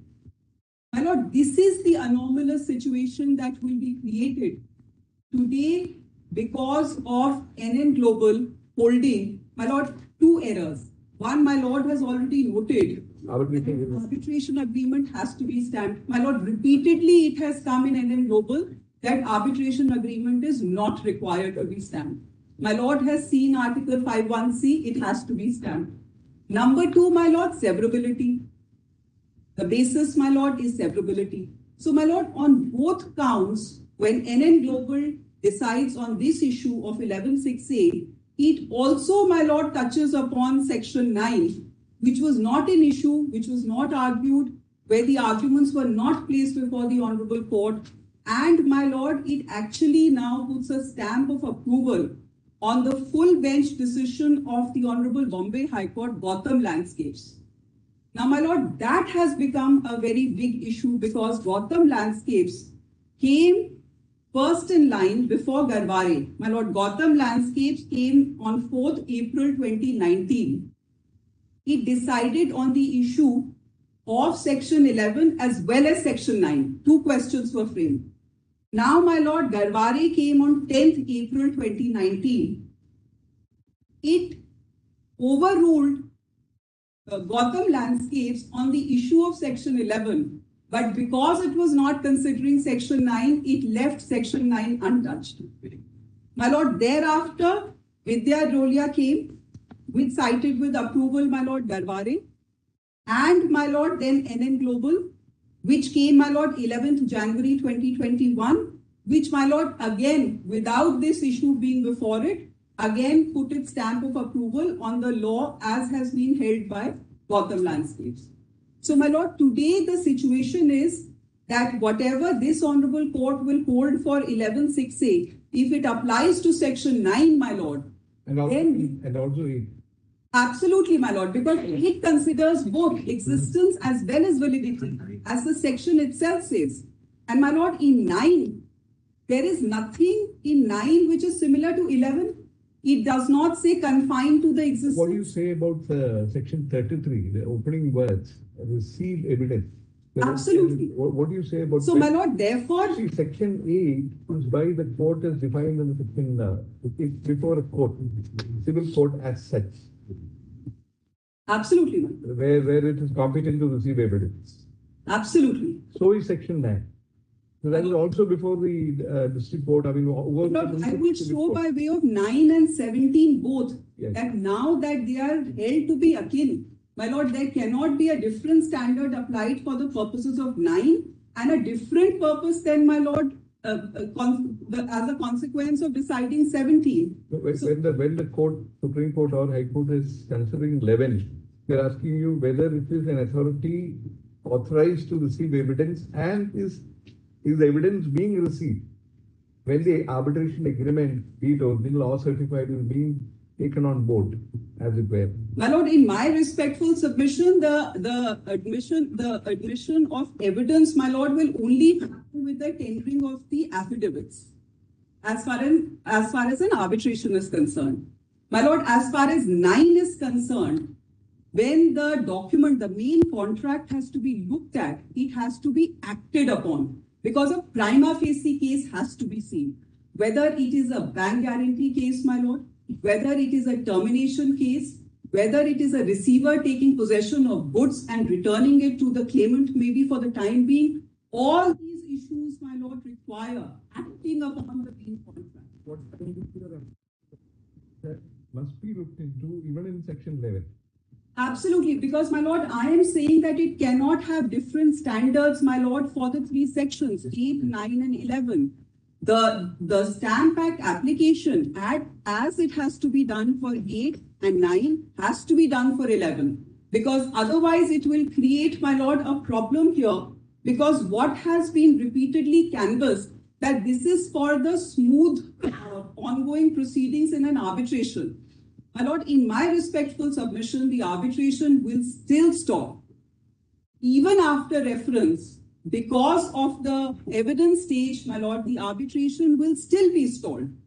So therefore, because of the stringent provisions of the Stamp Act, and because, my lord, it's a fiscal statute, it has to be seen at this stage because many sections come into play.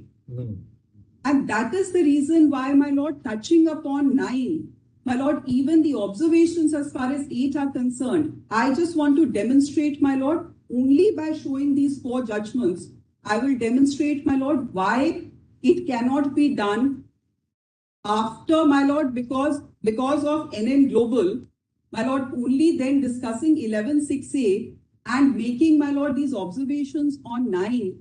My lord, it really creates a problem that for one section you will look at the agreement, for the other section you will not look at the agreement. My lord, that is the difficulty today. And if, my lord, it is applied to 9 saying you will not look at the main contract agreement, then, my lord, how are these interim reliefs going to be granted? How is this then going to be decided as a prima facie case? That is, my lord, the issue. And I will also show, my lord, the main contradiction in para 26 and para 37 in global. It is self-contradictory, my lord, in terms of section 9.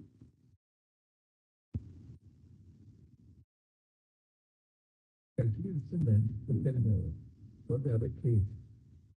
You've got the other case which we might. What is taking 504? Yeah, the other one we will be calling that a case law. But we come by about 250. Let us see where it goes, because Yes. they have not given the joint kind of petition which it asked them to give. We don't know where it's going to go. My lord, We are by 215 at least. My lord, I'm appearing for the respondent number 1. A small compilation is there, my lord. I'll be filing. You're Unsettled. For the respondent number 1, I'll just take. You're basically going by the arguments of the amicus. Yes, my lord. But a few judgments and my lord, unsettled model. That's right. That's right. Just Model has been, I think, given. yes, my lord, and the judgment of Justice Bandari, my lord, and other judgments on harmonious construction and debates, my lord. Few debates, relevant debates and evolution. My lord, from 1996, debates in the parliament. Otherwise, you do not wish to have any oral submission. You're not much, my lord. Just 10-15 minutes. That's all. Evolution. Evolution, my lord, and debates. Not, I am just placing this, my lord, before your lordship. all. Yes.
Yes. We were eagerly waiting, that you would make available that you had promised that you would make it available. Yes, we have, after meeting, we have prepared a short Yesterday it was chart. completely ready. Oh, this should have been secured yesterday, is it? Yeah, we were querying, asking from the office. Okay, no, I'm sorry, but I was not here. I was in family. Yes, no. But anyway, I had the chance to speak to other doctors. They sat over the weekend. They had multiple meetings, a couple of meetings, and they have. Let's see what. That's the flow chart which you have. But before the flow chart, this is the summary of what we discussed. Now the flow chart is varying with this summary only in one part. I will just come to that.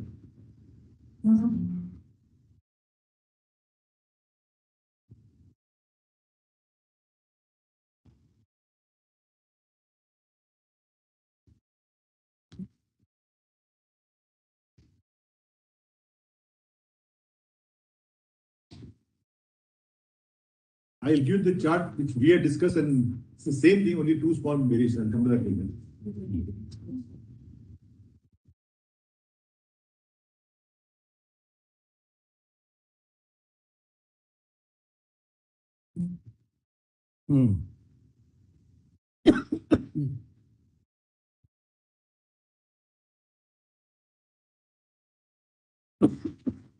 Yeah. This is the one we broadly agreed. I think only one reservation they have is that once the primary board doesn't agree, they want that to be again referred to the review board, which we are not acceptable. This is not a situation under which this is not an appeal or anything. That's the one. So you now just tell us what. The only thing is, what I was, when I spoke to doctors again in Bombay, and also here, this time allotted, they are saying primary board within 24 hours and review board within 48 hours, because what they're saying is every day in the ventilator is an agony for the patient, and the primary board doesn't require 48 hours to come to a decision that it's terminally ill, etc. So one request is on the left-hand column, Lordship makes it 24 hours. And they say review board, in fact, they are saying review board, many people feel there's no need for a review board, but since they're having a review board, let it be there in original judgment. I would say 24 hours, 24 hours. That's one point. And secondly, Manoj, this secondary board, sorry. Lordship has got secondary board in the middle, Manoj. Correct. This one or this one? No, this one. Because here, everything except there are 2 points of differences. One is this 48 hours. They're requesting it 24 because time is of the essence. And secondary board, doctor nominated by CMO. Our suggestion is not what we had suggested, and in fact, the discussions took place, they initially agreed. Instead of having every time a person nominating, let there be a review board wherever available, where this review board is always there. And then they can take a quick decision, because the primary board has taken it, they've got a report, they give reasons that he's got this 4th stage cancer or 4th stage at this point. The time is very limited. So the review board, because again, if you nominate the review board, that doctor must be free, he must come, all those problems will arise. So No, this when you talk about secondary board. Yes. You have said 2 subject experts not part of the primary board. That's agreed. That's fine. Now these. The only difficulty is doctor nominated by CMO. So the Lordship can think of some modification. So nominated by no. You have said doctor nominated by the CMO plus 2 subject experts. Are the subject experts also to be nominated by the CMO? No. This is what we want to know. No. Second thing is whether the 2 subject experts must be from a different hospital. No, not necessary. We did discuss that threadbare, not necessary. When you say not necessary, we are only putting to you that there may be cases where you may not get, the first board will have a subject expert. Then if you will need to have another 2 subject experts. Yes, if they're not available, they'll go to the nearby hospital. That's what is. Wherever available. No, suppose it's like Safdarjung Hospital or say in Madras Government General Hospital, which has got a 10-story building with 200 doctors, then there's no problem. In fact, I was suggesting to them that because it's a trial basis, because like any product you have a trial marketing, whether to start it in major hospitals, but they didn't want to complicate it. So I'm also not getting into it. So, but one is 24 hours. Now, your Lordship may suggest what instead of nominated by CM, if your Lordship has got some suggestion to make it workable. 48 hours mean it starts ticking from when? So, from the time the patient is admitted, and or suppose he's there for 8 days. 8 days he goes into a coma. Once constituted. If you tell us, Once this 48 constituted. hours will start from when? Does it start, clock start ticking? Constituted. Once Eh? constituted, they have to, once it is constituted. my doctor colleague here says that 24 hours from the time they know that the end is inevitable. It is 48 hours, isn't it? No, we want to suggest 24 hours because uniformly they have made it 24. The government is suggesting 48. We are saying at least primary board because they are the treating doctors. They don't require 48 hours to make up their mind. If you see treating It's also difficult, no? Doctor will say that end is inevitable at this point of time. Yes. I mean, 48 hours is, I think, very reasonable. So that is not. Or Lordship can say not more than 48 hours. They can do it at the earliest. Right. But not more than 48 Not hours. more than 48 hours. Yes. And so. And that too, this cannot be, supposing you do something beyond that, then will a contempt lie? We have to be careful. No. Somebody will come and say that 48 hours is We'll see eventually. But it has taken no, hours don't say to. that we will see it. We have to, Tatar, you have to be careful. The direction of the Supreme Court, it will be binding. Yes, Lordship may say not more than 48 hours. Within 48 hours. Within 48 hours. So what is the new? Within 48 hours is not what? Within 40.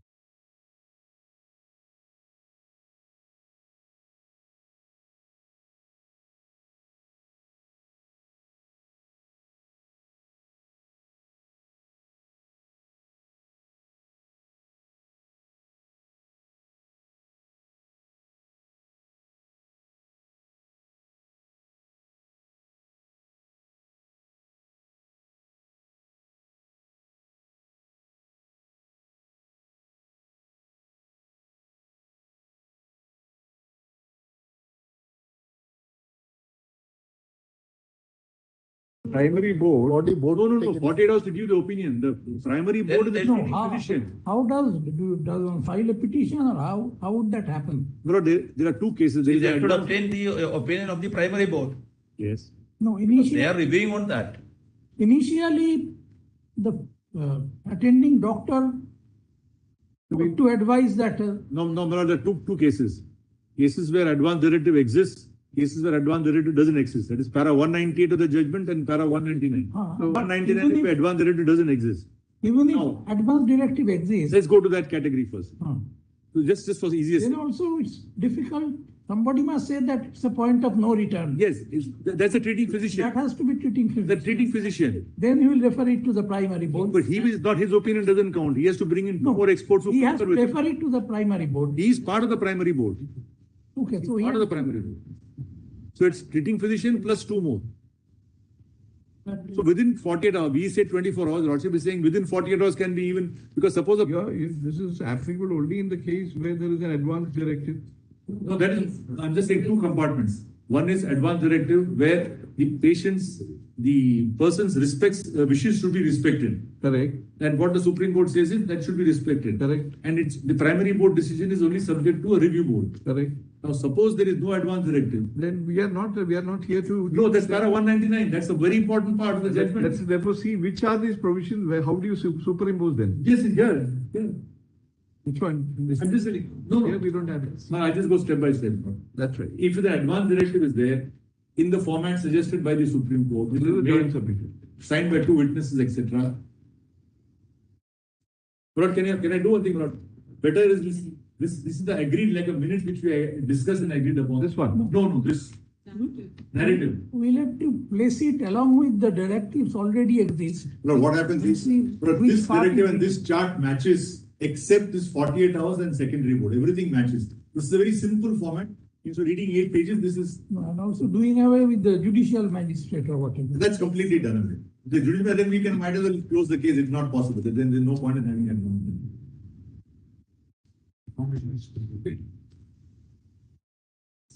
Only intimation to the judges. The entire para 199 of the judgment. No, but Natarajan, this judgment was only dealing with cases where there is a Advance directive. Advance directive. 199. I think Mr. Datar Yes. does take into account the separation where there is no advance directive. Yes. And paragraph 199 deals with that. No, deals only with that. Then Right. you have to, then you require the consent of the kith and kin. Then the doctor can counsel them. No, I don't. Just read para 199. So Yes, yes. there is a clarity. At page This one after 133. that, you are also. Yes, yes. In case there is no advance directive, that's what it says, second sentence. Advance Para 199. Where there is no advance directive, the procedure and safeguards are to be same as applied in case for advance directive. Terminal and undergoing long.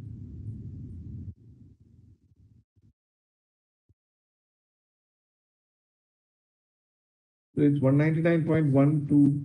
Yes. It's the same, huh? Yes. Broadly the same.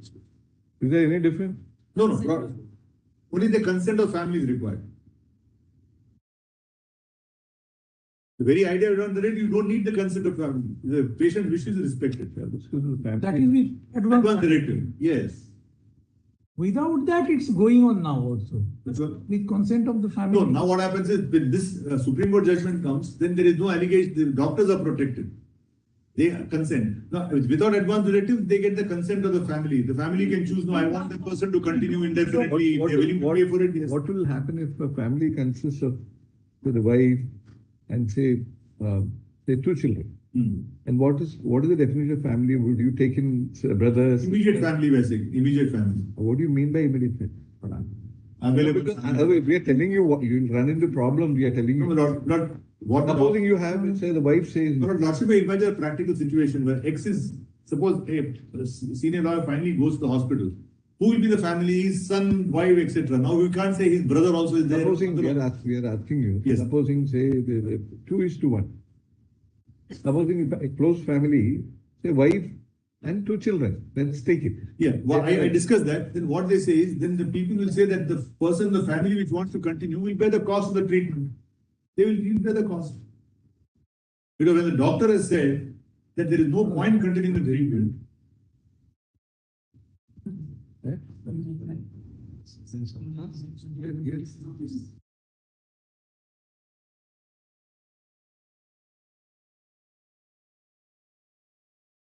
Yes. they define what is family. Okay. In page 7, I just read it. Anyway, we will not get into that. The spouse or de facto spouse or partner with whom the patient has a relationship as a marriage or a friend. Why should we incur a honestness and create more problems? we thought that it should be Nataraj's lookout to tell us, but No, but AIMS has got it wrong. Spouse, adults, sons, where available. Then if adult sons, children not available. okay, now we have got it. So both advance directive and no advance, both Yes. say it is applicable. Now let us see which are the provisions which are to be modified. Yes. Now, if your lordship wants to So speak. this is a clarification petition. We have to bear in mind. We can't take it Correct. unless there is complete consent. Yes. You No, know- but I'll do one thing. This is the chart they gave me finally. That's right. This also matches. Please tell me this matches. Only where there is a point of difference is it 48 hours or 24 hours? We intend to dictate the order right now. Yes. To what? Yes. Right, okay. So that it can be done, any correction. Yes. modification can be Yes. done. Now, but only thing your lordship has to say. No, so what we intend to say, the format is, we'll tell you what you mean. Just say what is clarification, and then the preliminary Yes. hearing. But your lordship. So today you have come to us, and we'll set out the procedure which has been laid down in this clause, so that anybody who reads the order, we will know. But we have suggested in the narrative form. Lordship may follow this, if your lordship so pleases. This chart, which is called into 7 pages. No, what we have to do. See, there is already directions. So one set of directions. Exactly. So to what extent those directions, which are those directions which will stand That modified? is also done. 3 things are done. This is the modified directives. This is the chart for your lordship's easy reference. And this is the final chart which they gave me just now before lunch. So let us see that, modified chart. Yes. Because What they did. if we give the original chart, original direction, and then we say that it is clarified that, then that will do the It'll be easier. It'll substitute It will that. be both, so Your lordship is somebody right. who reads it will know what to say. I appreciate. Lordship is right. This is what the format we intend to do. Yeah. This is the latest chart with black and reading. Where is it? This one. Yes. Lord, is it the page 1 ends with 198.3.5? The first page, does it end? That's right. That's the chart. 3.1. With a red date. Yes. That is, and attested before a notary or. Your lordship suggested, and your lordship said put or gazetted officer.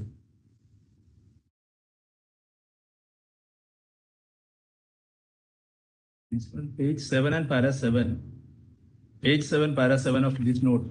No, don't come there. Don't see that, right? This I don't read. Not only now, black and red.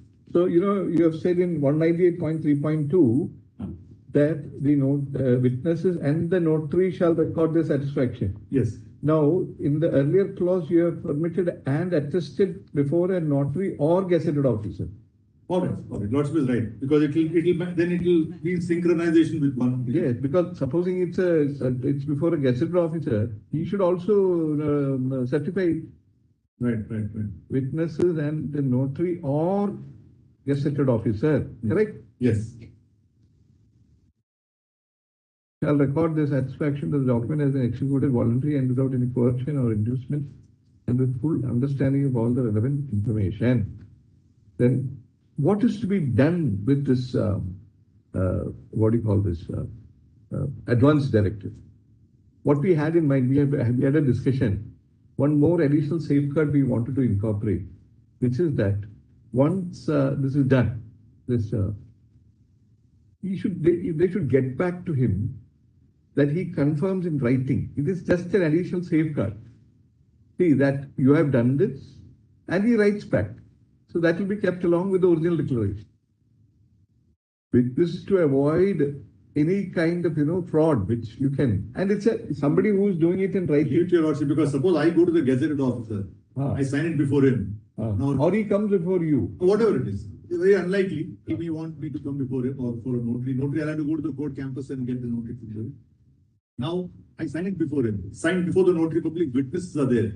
Now, in my humble submission, it may not be necessary for them to ask me, are you really written? And I write back to him. I'm signing it before them. We know that, but yet the saying in our country. You can put it before lordship. Because what I spoke to some doctors again in Pune and Bombay. They said that What all the world. Some safeguards, whatever this one. But that'll. Then where is? No, because in a will, we don't say, did you sign the will? Yes, I signed the will. I signed it. No, what is done with this? What is to be done with this? Which one? No, that goes to the National Record Mission. That's coming later. The National Digital Health. Yeah. Probably in the countersign. But I'm told that later in the day, this document is handed to the family members. One copy is of the Gazette officer, and one electronic record is kept with the national part of the digital health record. So even if I have an accident somewhere in Bangalore, it can be accessed anywhere. So these notaries are governed by the Notaries Act. Yes. Is this a document which is actually contemplated under the Notaries Act? Because Yes. they got a stamp, etc.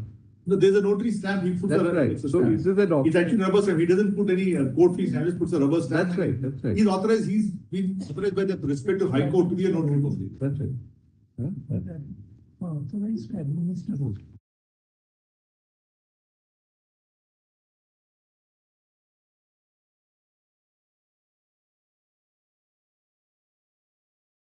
So do you want to?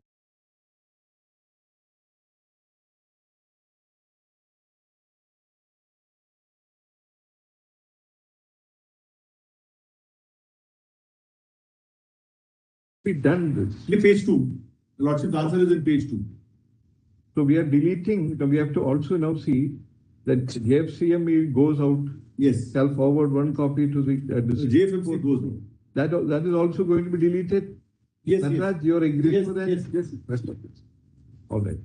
Then 193.5 shall inform the immediate family members of the executor, if not so and so. Executor shall inform and over a copy of the advance directive to the person or person named in paragraph 192.5. This was your Lordship's suggestion. Hand over a copy of advance directive. Within what time? Supposing he gives it after the, fix the time. Let it be, Lord. You can't, because expeditiously. Put it within a month. So that, it will become certain. Because I spoke to some doctors who are dealing with some similar cases. They said throughout I'm not talking Western world, they said they take it like a will. It's just a declaration that it happened, that's all. There's no great formality. I must put it to some US medical record and all that. The document is just available, that's all. 98.2.5 is who? 198.2.5 is who? It's in the chapter, 198.2.5. Is immediate family, 1 second. Should specify the guardian or the close. Specify the guardian or close relative who in the event in becoming chief. So it will go to him. And Lordship said put guardians. Lordship said put in bracket S. Guardians. That's right. Guardians or close relatives. That you have not put in this note. No. Only what is to be modified. Lordship wanted only the thing which are modified. That's right, but it should be there, no? The 190 is not being changed at all. 198.2.5 we have suggested. Yes. In place of guardian or relative, it should be S. Yes. Because in case of that man dies, Yes. or he becomes incapable. Then 198.2.5 should become plural. That's what we are saying. Yeah, Lordship is right. 198.2.5. We are writing it here, eh? Yes. Sure. 0.2.5 will become parent.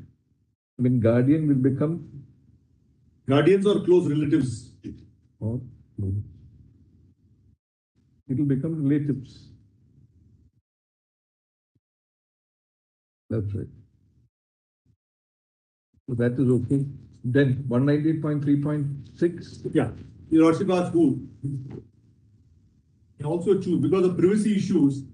Lordship said that leave it to his discretion.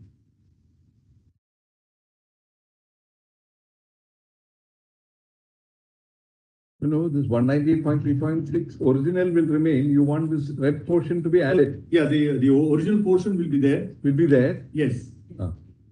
So only the red part will be added and aforesaid will come. Oh, aforesaid also is. Aforesaid also is there. Do you want to put any time limit within which they should do it? Not necessary. Okay. So a copy shall be handed over to the ground. No, you are adding what actually? This red portion is to be added, that's all. No? Why complicated? But you have said something shall be handed over to the ground. After that. That's the same paragraph. Repetition of. There is a repetition. No? What we thought was, Yes. this red portion can come at the bottom of the original clause. Correct. Okay. Then we don't have to add that. You follow. So we are just cutting that portion. And on the shifting it to the bottom. Huh? And shifting it to the that will come to the bottom on the left hand side. Yeah, I agree. No. Then JFCM that is deleted. Nataraj, no problem. Yes. In the event, then comes 198.4.1 becomes terminally ill. In the event or is in the end stage of a chronic disease But this comes from the ministry, Manoj. and is undergoing prolonged medical treatment with no hope of recovery and does not have any decision-making capacity.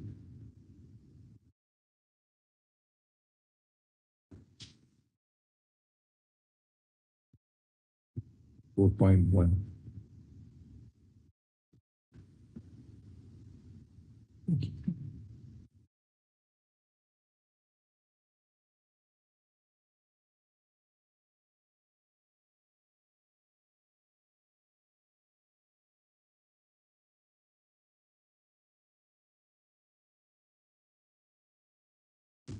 Have a day's reflection and dictate it tomorrow. I mean, that you dictate it tomorrow. Yes, please. And I would request if the Lordship still feels something else, we have to mull over. So it's a bill. Because it's now what your Lordship pass will be now permanent. You see, Till they pass a legislation. One should go through it. But can a Lordship go through it just now quickly? That's right. So that, whatever. As if the Lordship has got any particular doubt, then That's right. No. Because I'm not having doubt, I'm technically. So now this, what do you say, 198.4.1, this is a radical change. Sorry. The radical change is or in the end stage. No, that is the request of the ministry. Whether it's the ministry or whether it's you. No, that's also just Completely, we are tinkering with the judgment. No, Cedric's concurring judgment also says that. That's also Article 141. No, that's not. So this is completely changing the. Or delete it, Lord. Delete it. Anyway, it's terminally ill. In the event, yeah, that's what we thought. And is a prolonged under. I have no problem about it. It is a ministry suggestion. What you want, because terminally ill is terminally ill. But terminal ill is wide enough to include this. technically speaking, it's a genus. It's a genus. Terminal ill can be all the species of that. Absolutely. Terminal ill person would also be the end stage of chronic. Why do you want to, Nataraj? Why are you insisting on that? No, they thought there should be some kind of check on the authenticity Why we are saying situation also. But they were doctors also. It's a clarification. Yes. And we should not be, doing it on what those judges thought and, conducted. Very well. Because it's the first part takes care of it. Because it says in the event of the becoming terminally ill. I think we'll do it. And is undergoing prolonged medical No, but Rochester straight away cut it out. Yeah. We are not England. There's a saying, Mr. Dasar. Yes. When thinking men think there's nothing to think, it becomes time to think. Very true. Very profound also. And then you have added another red there and does not have decision-making capacity. This is very necessary, Manoj. This is very necessary because I may have an advanced directive. If I have a decision-making capacity, I can change my mind also. So let that be there. For a change, you are turning pro-life. For a change. Lord, I am not pro-death, Lord. And cure of the ailment, then you have brought in treating the when made aware of the ascertained genuineness and authenticity of evidence to be existing digital records obtained or from the custodian of the document mentioned in. That's okay. That addition is, I think, welcome. So we'll get this information from either this or that. That's okay. That does not have decision-making capacity. What you said is, I have no problem with it. But they're very serious about it. They want it. So he may say, I don't want it. He said, don't do it, something like that. Or he is saying, do it fast. You don't know. All right. So that is, I think, something to what you may think about it. We can. Then comes 198.4.2 instruction. The document must be given due way by the doctors. Again, that has to go, Manoj. 198.4.2. Again, that chronic illness can be cut off. Or in the end stages. That's been cut off. Not at all necessary. Not.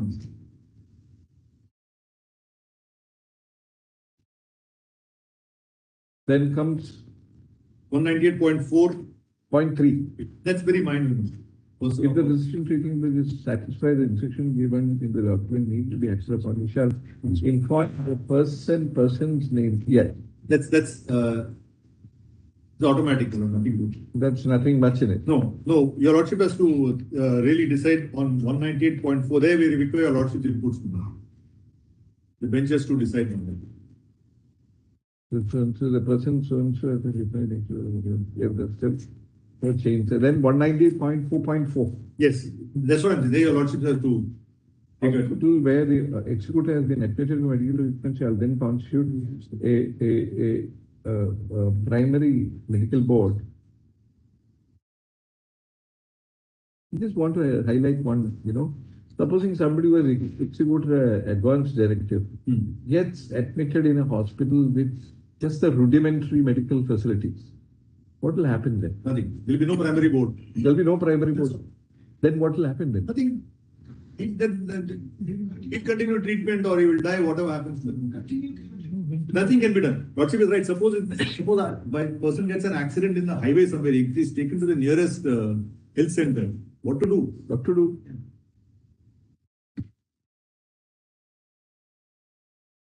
Nothing can be done. Okay.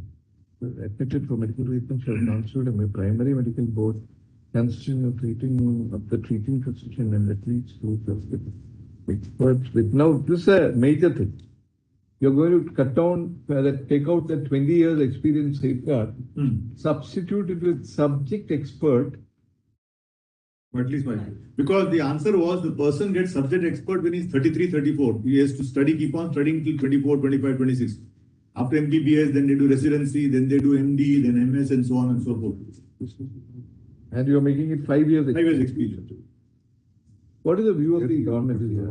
They agreed to this. These are all agreed suggestions. That's right. We wanted to confirm to that. Nataraj, please.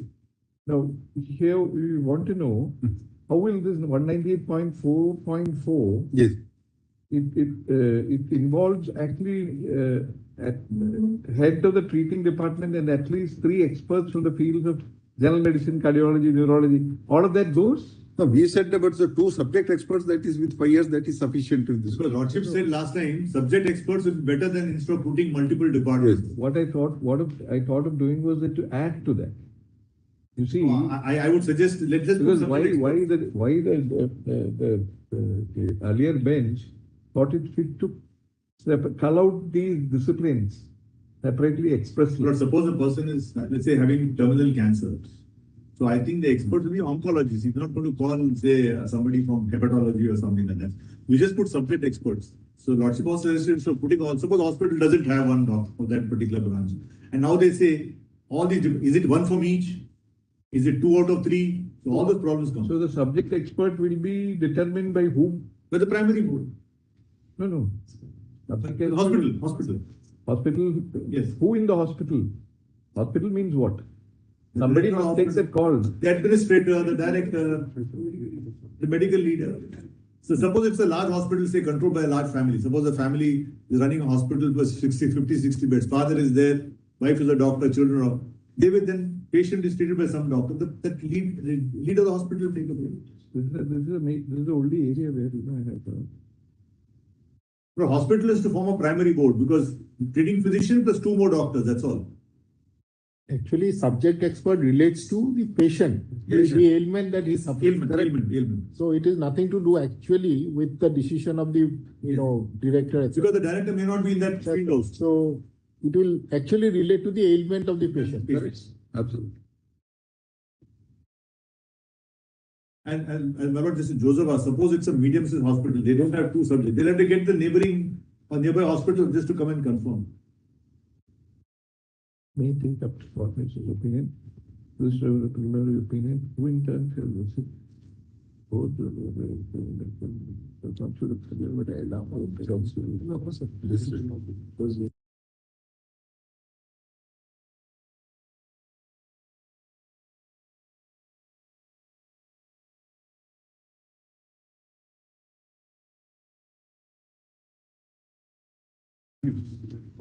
just to provide for that. Supposing somebody wants to knock out this man's will, and the time was really not ripe in terms of the advance directive and the ground reality. But only one thing is the man is. What would happen is that you bring anesthesiist. He's a subject expert. We are dealing with a case, person is terminally ill. If not today, he's going to die after 1 week. So there is no question. And I asked one doctor, he said, look, elementary, suppose I bring a pediatrician. No, I won't take him to the hospital. I will let him die at home only. Why should I take him to the hospital? Subject if a person is terminally ill, he's dying, he's in a coma, he's suffered a major stroke. So one question asked was, can we add subject expert having regard to the nature of the illness? Yes. So when you say subject expert, that's what it needs. Yeah, just perfectly, it should be subject expert means it's relatable to the ailment of that ailment of that person. No, I was like your lordship said, terminally ill includes chronic illness. My humble submission is subject experts will include that. It's a given. That is not leave it to chair. Say that having regard to the illness. What do you say, doctor? Yeah. You have any suggestion there? Because Sure. if you say subject experts having regard to the illness, we can write with the concerned specialty. Subject experts of the concerned specialist. Specialty is a generic expression. It will include any specialty which is relevant at that particular moment. That's why you said relevant to the illness. He's saying put concerned specialty. The specialty concerned. Concerned means concerned with the illness. This is how they have worded in other jurisdiction, specialty concerned. Subject experts of the concerned specialty. Specialty. Okay, that at least that should be there. Okay. It will make it somewhat specific. Otherwise, they'll call some other specializing of at least 2 subjects expert of the concerned specialty. No, that should be added at the end of 5 years. Of at least 5 years experience in the concerned specialty. Okay. That will be better. Now, what do you say about this 5 years? No, that 5 years I don't agree. 5 years, no limit of experience should be any. then it will be very difficult. It will not be practicable. But 5 years is At least we don't learn neurology. 5 years. Neurology. He passed MBBS, then he did MD in general medicine, then he does MD in neurology. He doesn't do MD. More than 10 years he has been in this profession already. A super specialist has put in 10 years of his life in studying that specialty.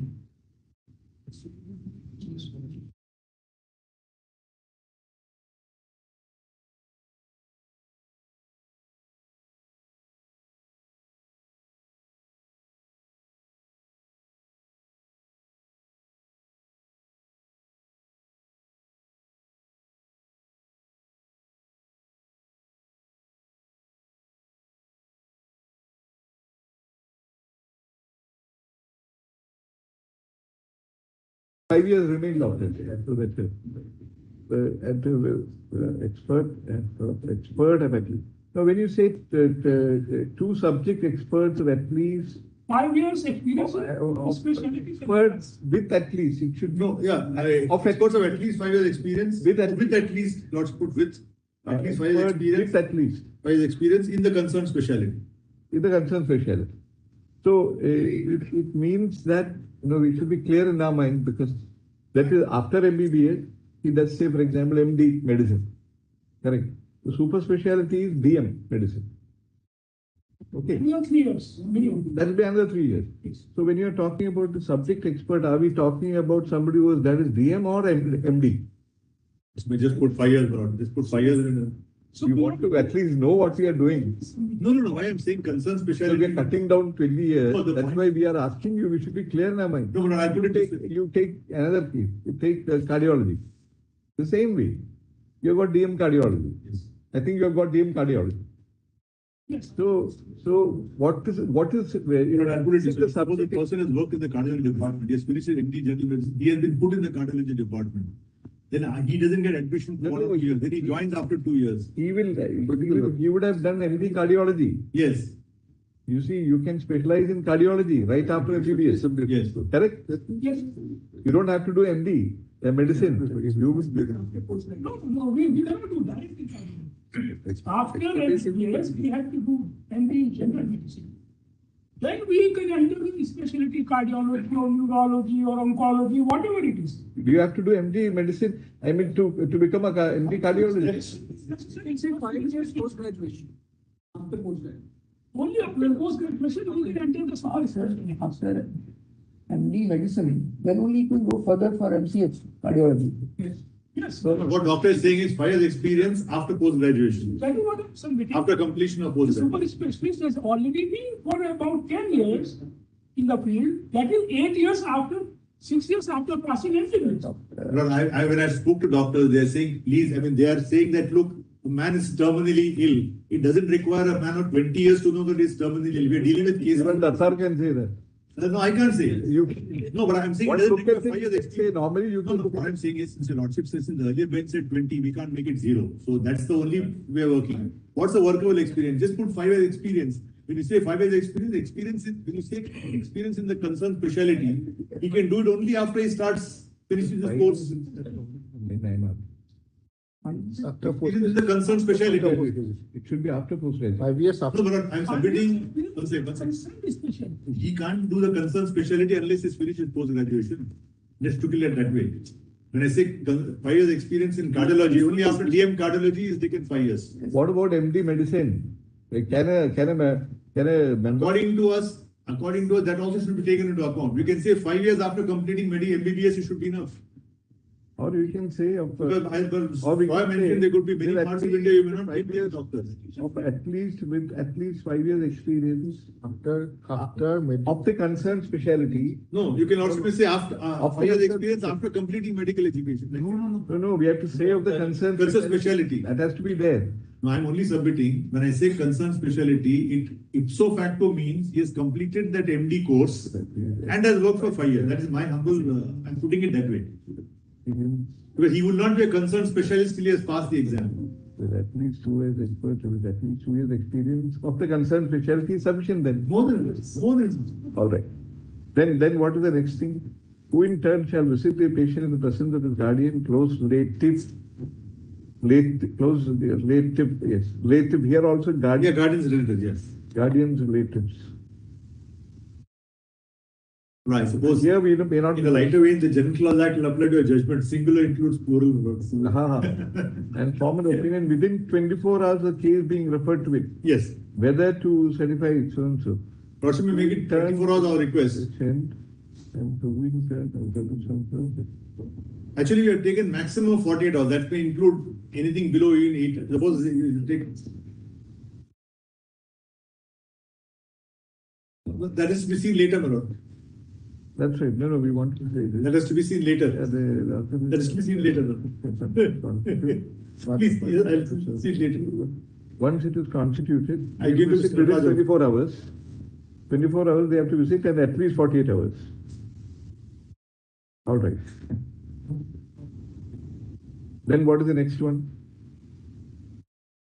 What's the keeping maximum 48 hours, bro? You have said that Maximum 48 hours. Okay. That's okay? Within 48 hours. No, maximum. So up to 48 hours. Up to 48 hours. So what have you written actually? The primary board may take up to 48 hours to form its opinion if subject experts are not available. What is that? No, first within 24 hours, if subject experts are available. No.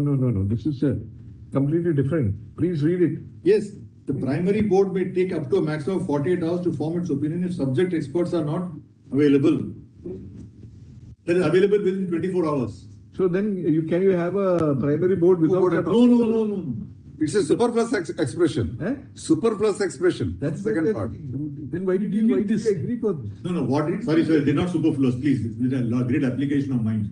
Suppose the hospital doesn't have doctors within 24 hours, then they have to get somebody from outside. Then those will be, if the subject are not available within the same hospital. If subject is not available within the same hospital. 48 hours, Lordship, I would say subject also matters fee. No, you are given 48 hours, that's sufficient. Again, saying that, if they are 48 hours, if the experts are not available in the same hospital. This is completely unacceptable. No, yes. Kindly see. No. What are you saying? You're saying primary board may take up to maximum 48 hours to form its opinion if subject experts are not available. No, we are saying primary board will take within 24 hours. No. What does it mean? Until Lordship. Please see it again. Primary board will take up to 24 hours. Correct. Suppose that hospital doesn't have 2 extra subject experts in the concerned specialty. They must come from some outside hospital. Correct. That may take extra time. So that also must be done within another 24 hours. Because the primary board, suppose it's a large hospital like government hospital or a large private hospital. They will have hospitals. Suppose that private hospital has only 10 doctors they have only 1 oncologist. They require 2 subject specialties. So they'll have to get somebody. What you are saying in other words is, yes, this 24 hours is in a case where subject experts are available in the campus itself, like government hospital, in the campus. hospital. Yes. So the second red line is that when they are not available within the same hospital. Take up to 48 hours to form its opinion and stuff. So what you're saying is that 24 hours is over. Then they get only 24 hours to organize another team of subject experts from some other hospital. They'll be obliged to come and give it within the next 24 hours. Yes. I mean, that is, carrying it.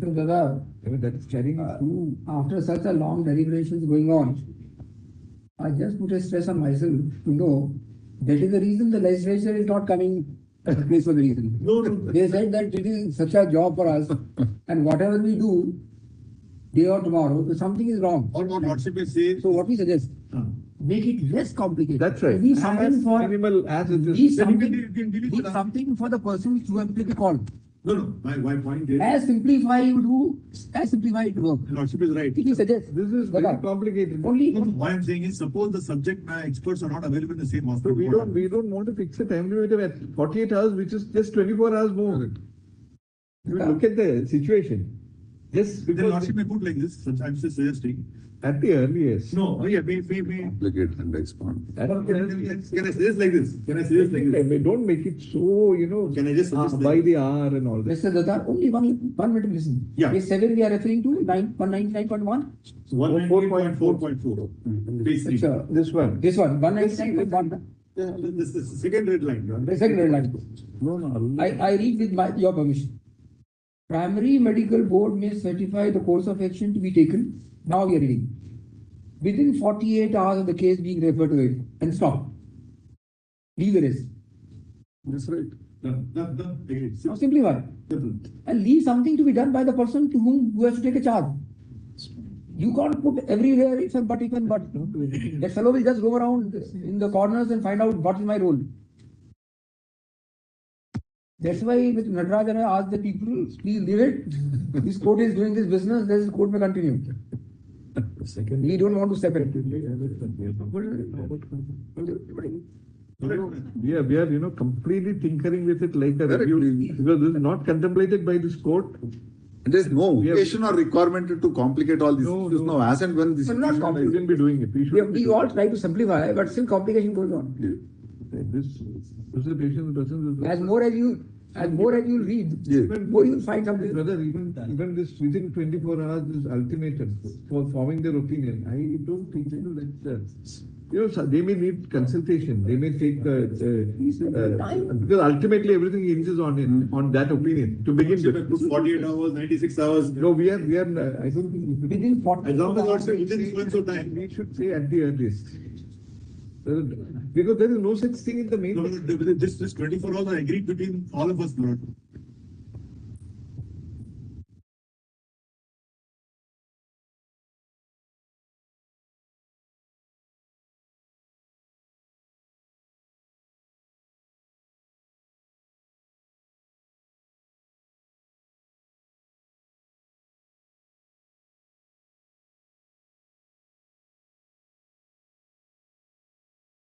Preferably within 48 hours. That's sufficient. We can rest of things there. That is Preferably within 48 hours.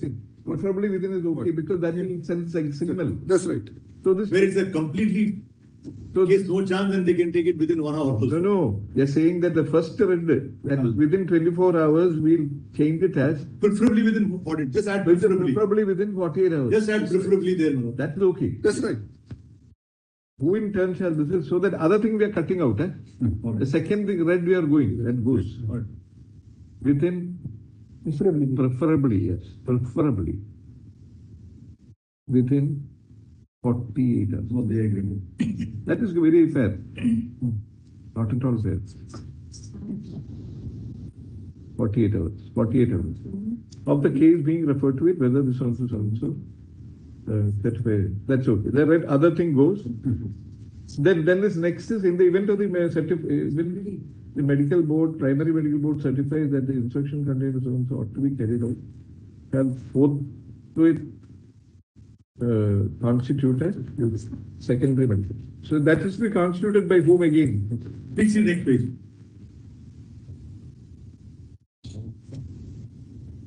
Hospital shall. But I'm told is a panel of doctors under the Transplantation of Organs Act, where a person comes as brain dead or where the organs can be harvested. So as it is completely, they will take a call. So those panel doctors, and this is agreed between the ministry and the doctor, the Institute of Indian Society of Doctors.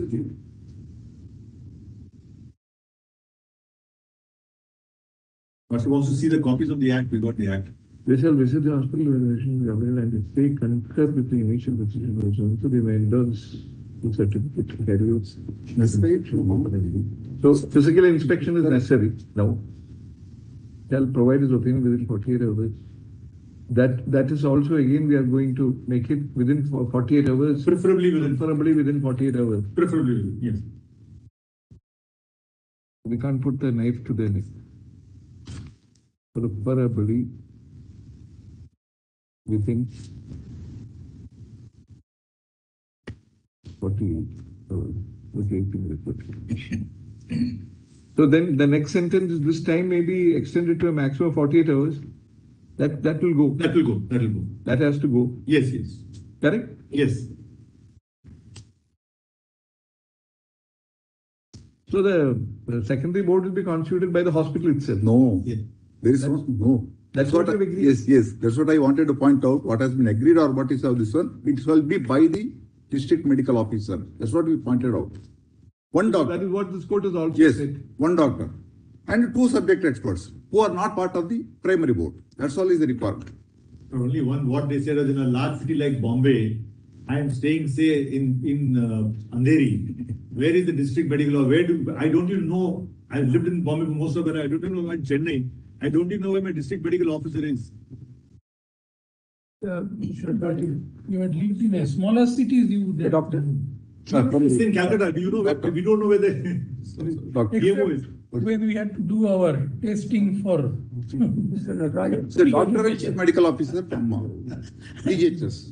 We have to undergo a physical. So, Nataraj, who is to constitute this secondary medical board? That's the only one doctor will be nominated by the DMO, district medical officer. And When the primary report comes. Yes. And it's favorable. Yes. Then the secondary medical board. Yes. That will be constituted by whom? Somebody has to take the initiative. The local hospital that can constitute it, one. You have no difficulty. No, there's no difficulty. Then which part of it that is your against? One doctor shall be nominated by the DMO for the secondary board. One registered from the, that's what they have said. Not the, as they suggested here. So what should be done then? It shall be one doctor shall be nominated by the chief medical officer. What do you say? Yes. So that will be, Yes. so board, they can constitute a secondary. They can constitute the board. But, so here we will say comprising of one board, etc., etc., etc., etc., etc., etc.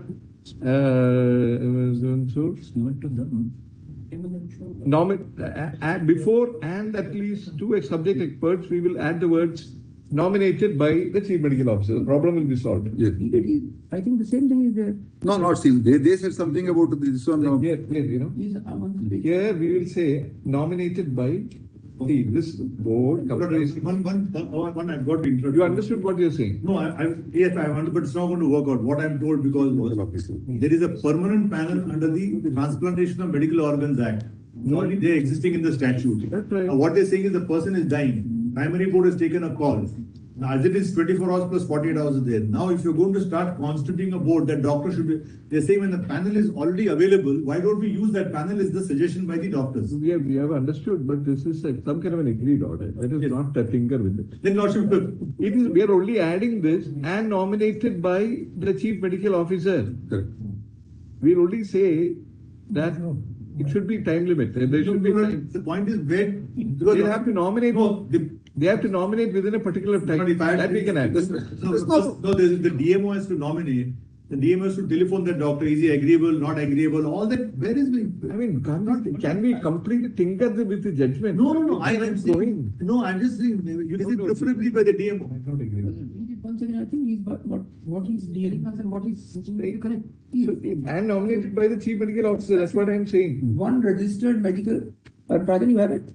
Page Yes. Yeah. Yes. One registered medical practitioner from a permanent Nominated by. panel of registered medical practitioners and panel by chief medical officer Of the district so and so may also designate registered medical practitioners empaneled under section 3 so and so, so and so. All those things are not required. We are only kindly put it in a simple words. One doctor nominated by the chief medical officer Yes. and two others.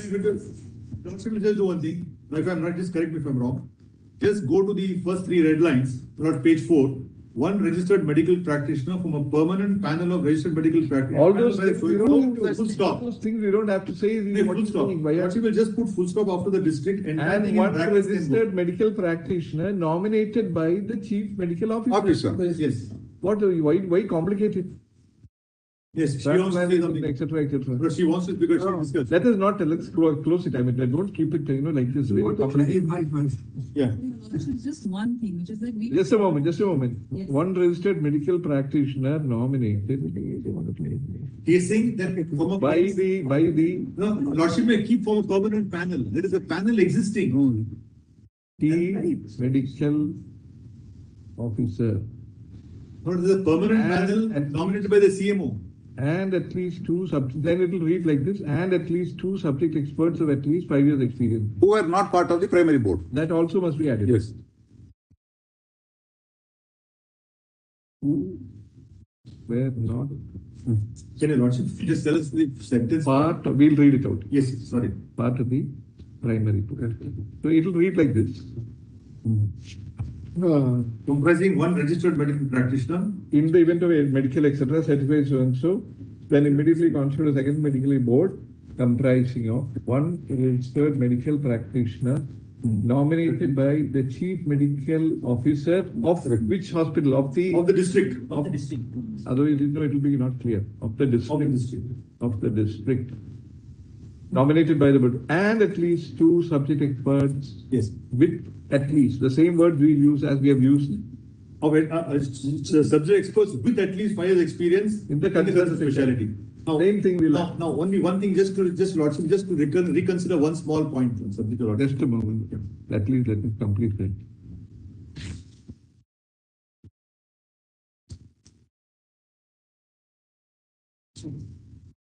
With at least 5 years experience.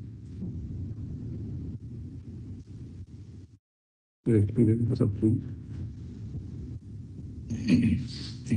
concern specialty. Yes, what is it that you want? Yes. Now, then they shall jointly visit. That's all. That's all. Okay. May say that they are not part of the previous board. That also I have said. Who were not part of the primary board. Were not part of the primary board. I have to just say one thing. Yes. Not now. Yeah. I am told that every district under the Transplantation of Organs Act, the Chief Medical Officer has already created a panel of doctors who are permanently available. So what we are saying is the person who is nominating can be from that permanent panel. So every time they need not go and ask anybody, that panel doctor is there. That's why they said, am I right? From a permanent panel of registered medical practitioners who are already empaneled by the CMO. So there is existing today in law, the CMO has empaneled 4 or 5 doctors in a district who are under this act. So let them be there. So instead of him searching for a doctor. No, that is not acceptable. We deliberated upon it. Right. It will lead to a lot of. Leave it there. Let's go on. It should be relatable to the Correct. terminal illness. Yes. Terminal No, illness. no, that's not the point. About the Here also. CMO. Here also same thing applies. So the same person should be. Yes. No, the point is. You've said this. Now that's over. That clause is over. It's not. Let us go to 198.4.6. What is that? He'll appoint the panel. Person of person, that's nothing much. No. Consent of the person of person. You're deleting. If the collector is not involved. So that is gone. Yes. That is gone. Then, Yes. then the consent of the person or persons nominated by the executor should be obtained regarding refusal or withdrawal of medical. Okay. Why? What is this actually? That we agreed, not the collector. Let's not involve the collector. No. What is this actually? What is this 198.4.6? No. That requires the collector to form another board. Third board. 198.4.6 we are asking. Exactly. Please see the whole thing. The board constituted by the collector must beforehand ascertain the wishes of the executor if he is in a position to communicate and is capable of understanding the consequent withdrawal. In the event the executor is capable of taking. So last time we said that the collector, don't involve the collector, he has no time. If the collector is going to form a board and that board is going to again ascertain, as it is that man is in hospital. Wishes of the executor. Yes. What is the original clause? It says the board constituted by the collector must beforehand ascertain the wishes of the executor. Who's the executor? The man who signed the advance directive. That's right. Yes. Just see what it says. Yes. If he is in a position to communicate or is capable of understanding the consequence of withdrawal, that's why. How do you cut that out? No, but why do you cut it out? But how does the collector constitute the board? No, that portion we can cut out. Yes. Now what you have done is you have cut out the lock, stock and barrel, you have thrown it out. Please see it. You see it. Please explain. Lordships, actually this is an, if I may respectfully say, this is an error in the earlier judgment. Because you cannot ascertain the wishes of the executor because he has already lost decision making. We are telling you, if it is not possible, let it not be possible, let it remain as it is. How are you affected? Then Lordship may say the review board, the secondary board, don't put collector. Collector will go. You put secondary board. Even otherwise, it is not the collector who is to ascertain. Please see what is done. The board constituted by the collector must beforehand ascertain the wishes, not the collector. No, I know that. Then, What happened was in the earlier judgment, after the primary board, the collector to form a secondary board. He said, don't do all that. we will say the secondary board. It can be secondary. board. Secondary vote, that's all. We will instantly, we will simply say the secondary vote. So constituted by the collector will go. All right. Must beforehand ascertain the wishes of the executor if he is in a position to communicate and is capable of understanding the consequences of withdrawal. In the event is incapable of so-and-so, impairing so-and-so, then the consent of the... All that can continue. Yeah. Guardian, there you have brought in person or persons. Correct? Yes. There we can bring in person or person. Yes. And first of all, what Not saying, a wholesale the secondary board must, the secondary board must ascertain the wishes if he is in a position to communicate. That's right. Rest everything will remain. All right. Rest is not, it's harmless and I let it remain. Okay, then 198.4.7. Hospital where the patient is admitted shall convey the decision of the so-and-so and the consent of the person named in these before. Only intimation. Before giving it to the decision. Now, jurisdiction, judicial magistrate, you just inform him.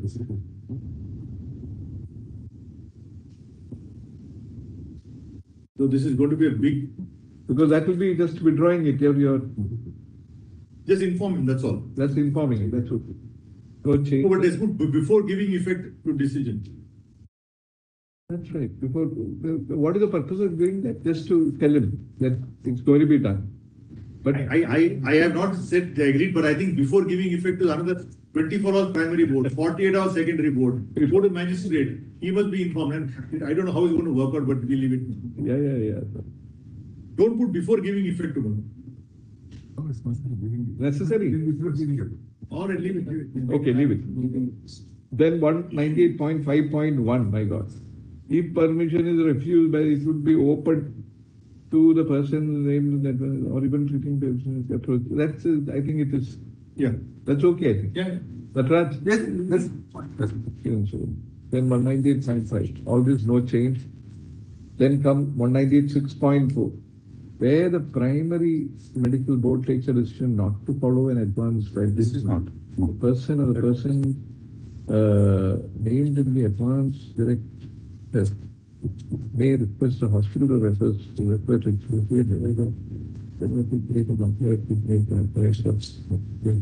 so that's also okay. No, this is if the primary board doesn't agree, there's the end of it. There is no question of referring that to the secondary board. It's not sitting in appeal, secondary board.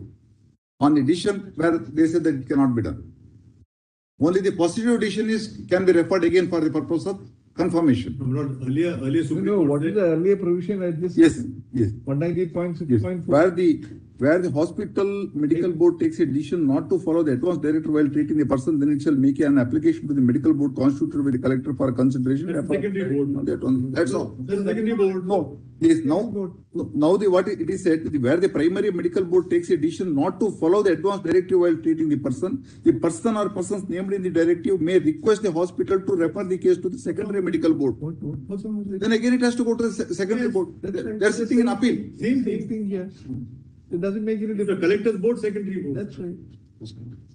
Fine. It means that this is before you take up 226. Yes. You go to the second kind of appellate board, which may take a decision. That is already contemplated, I think. Take it. Contemplated, isn't it? Correct. So one board refuses, the other board can do. No change. Then 199.1. What was the delete in the end stage? Where is that? That end stage, that first red line has to go. That's right. In cases where the end stage, that will go. Undergoing treatment. Everything else is there, which is. No, we said we did not agree on. Lordship is put preferably within 24 hours. In that last three lines. So within 24 hours, please add the word preferably.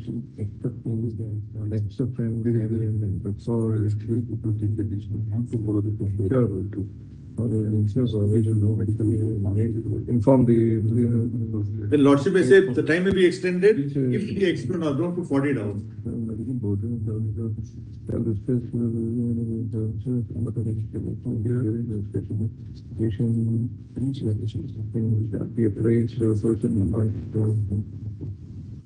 Then a primary medical board certificate. Well, may I just mention one thing, Manoj? Time may be extended up to 48 hours. That will have to go. Lord, can I just, This is can much I more just put one serious. point? This is much more serious because he has not given an advance. Exactly. So Lordship has to say from this 199, it will have a subheading where no advanced medical directive exists. Above para 199. That's already there in the judgment. It doesn't part of it. What you are concerned is not that. The consent is there. Consent in writing.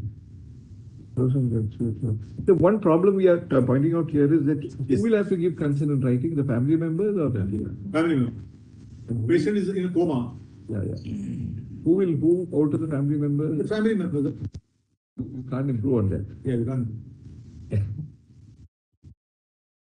And this primary medical board in the manner indicated earlier. Yes. Same way. Yeah. So that will be substituted. Lordship may say in the manner indicated in para. Indicated earlier is sufficient. Para earlier. That's sufficient. Okay. Then let us read thereafter. The treating team shall discuss with the family relations if any.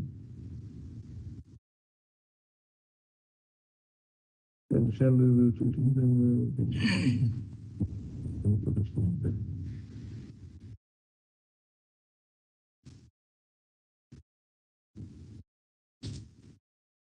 Now here you have said that the primary board constituted a medical board in the manner indicated earlier. Where is it mentioned that this medical board should go and do inspection and then record a finding that he is so and so?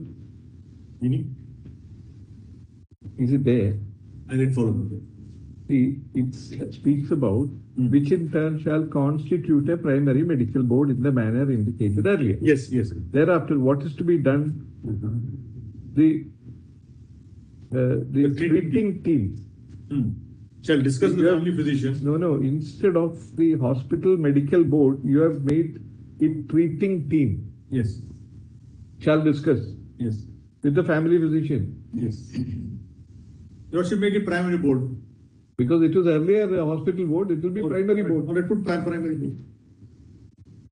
That will be because otherwise we are completely changing it, no? Primary board.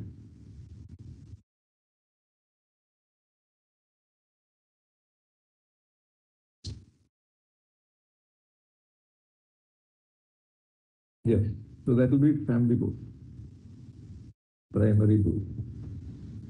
The primary board treating shall discuss with if any and the next step and record the minutes of discussion during the next step shall be apprised. The pros and cons of withdrawal and so and if they give consent writing, the private shall certify the course of action to be taken within this again this 24 hours is coming. Preferably.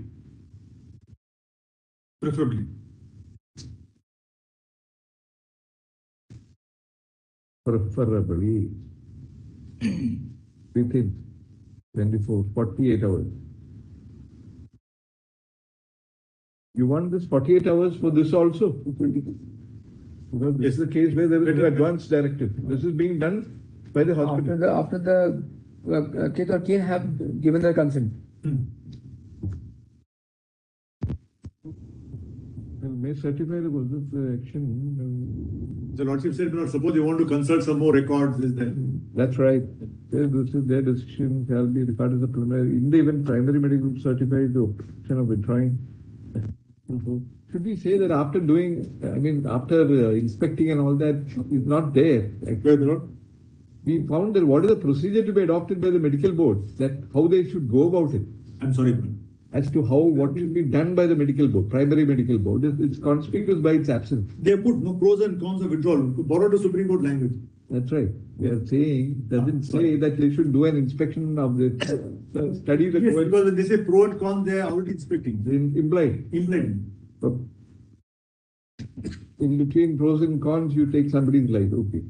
In the event of primary medical board certificate, and in the event the medical certifies of them, the hospital shall constitute a secondary medical practice. One registered medical practice. But that also, same thing. But again, it will be like what Lordship, one registered, same thing. Medical, one medical practice, nominated by the CMO of the district. Correct? Yes. Or your Lordship may say secondary medical board constitutes the manner indicated earlier. No, let it be like, anyway we are putting it. Okay. That will be better actually. Yes. Constituted in the manner indicated earlier. Yes. Why create unnecessary second medical board?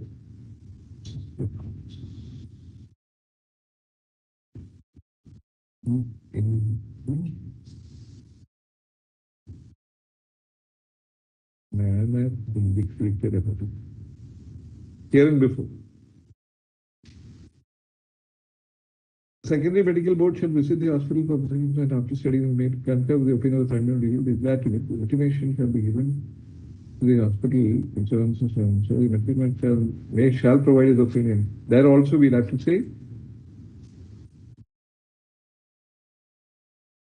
what is it that you have to say? Secondary medical board shall provide its opinion preferably within 48 hours. And Lordship cut off that subject or maximum. All those things we are cutting. Yes.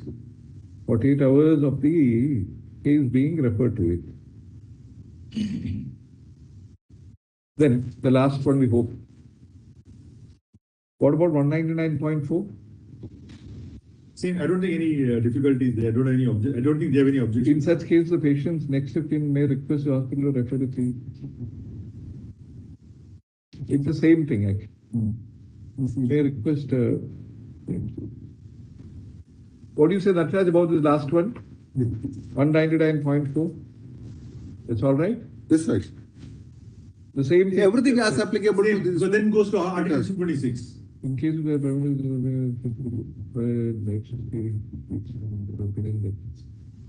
you had something here, in case where the primary board is the opinion that treatment should be withheld or withdrawn. But the secondary board does not concur with the opinion. I don't put this.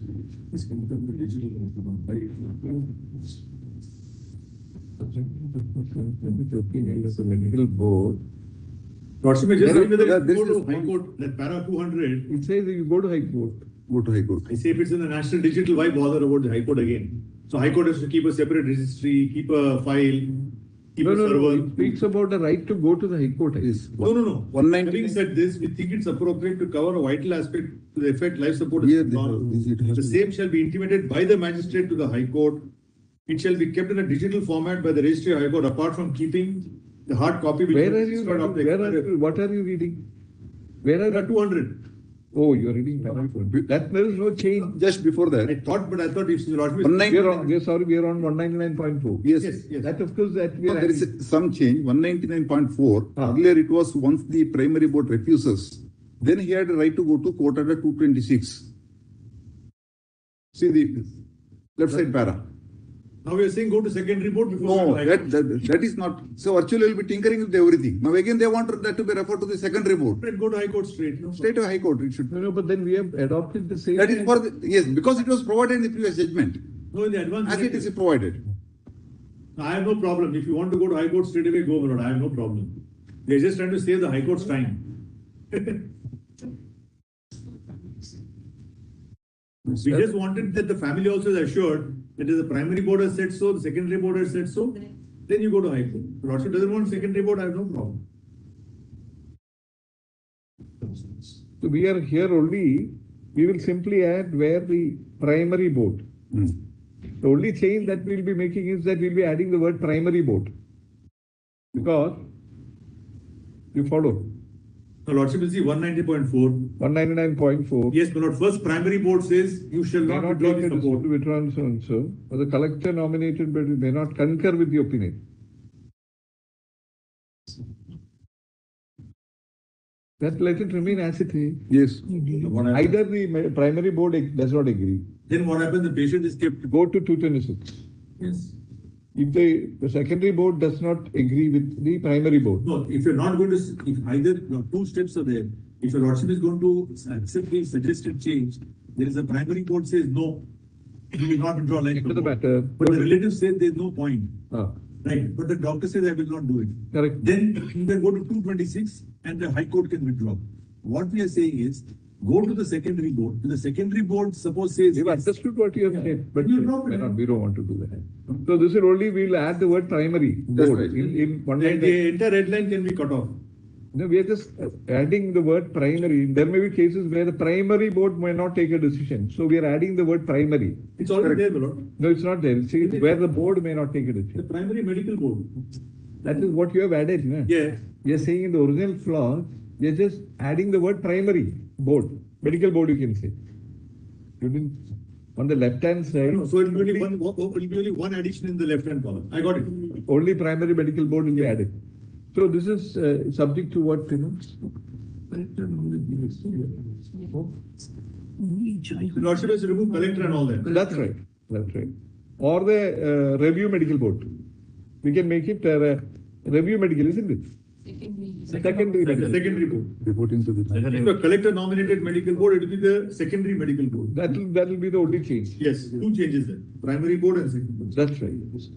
So now what did you say? The Lordship will also have to cut off this independent committee consisting of High Court mayor. Let it be there. Let it be there. Rule or something. High Court call. You wanted the date stand. He was agreeing. He was agreeing. He was agreeing.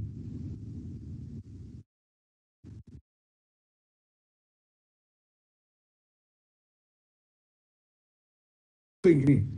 He doesn't want that 1 day's time. Brother says we'll go with it. Yes, yes. So we'll close it right. So whatever, I'm here tomorrow also. I can wait here also.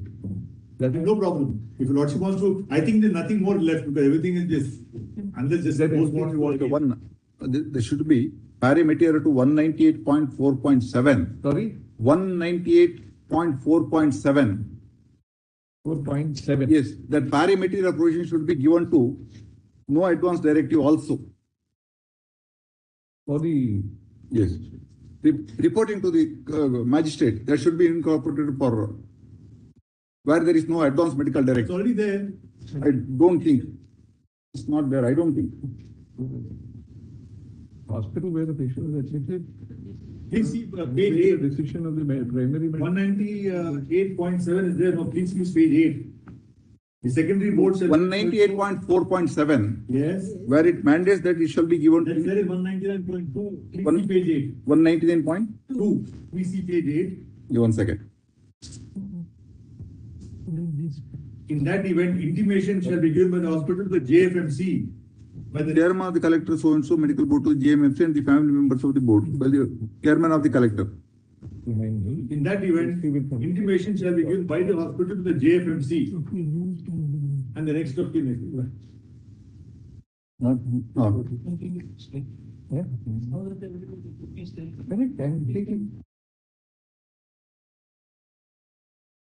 Take down.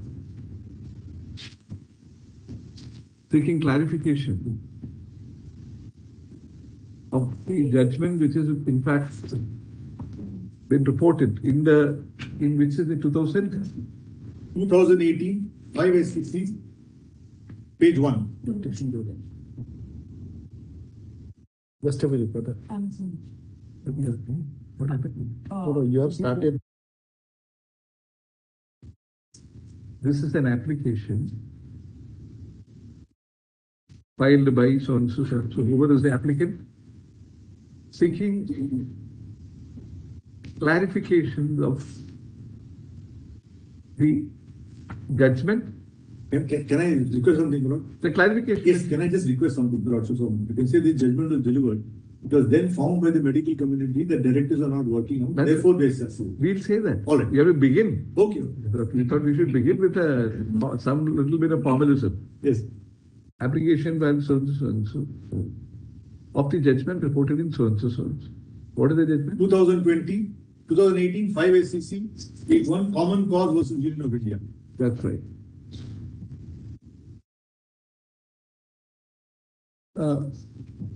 The constitution bench came to be constituted on the basis of a reference made to it by a bench of 3 learned judges. Please correct me if you can. In the backdrop of certain earlier decisions of this court. In particular, this court was engaged with the question as to whether the court should issue suitable directions, stroke, norms, or set in place norms to provide for what is described as advance directives. This court also was concerned with the question as to whether, even in the absence of advance directives, when a person is faced with a medical condition with no hope of recovery, treatment should be life support, and he is continuing on life support systems, stroke medicines. This part, just little. Yeah, I'll come to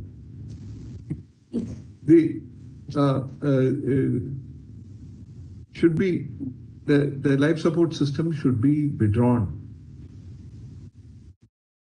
The court went on to dwell on the right of a person to die with dignity.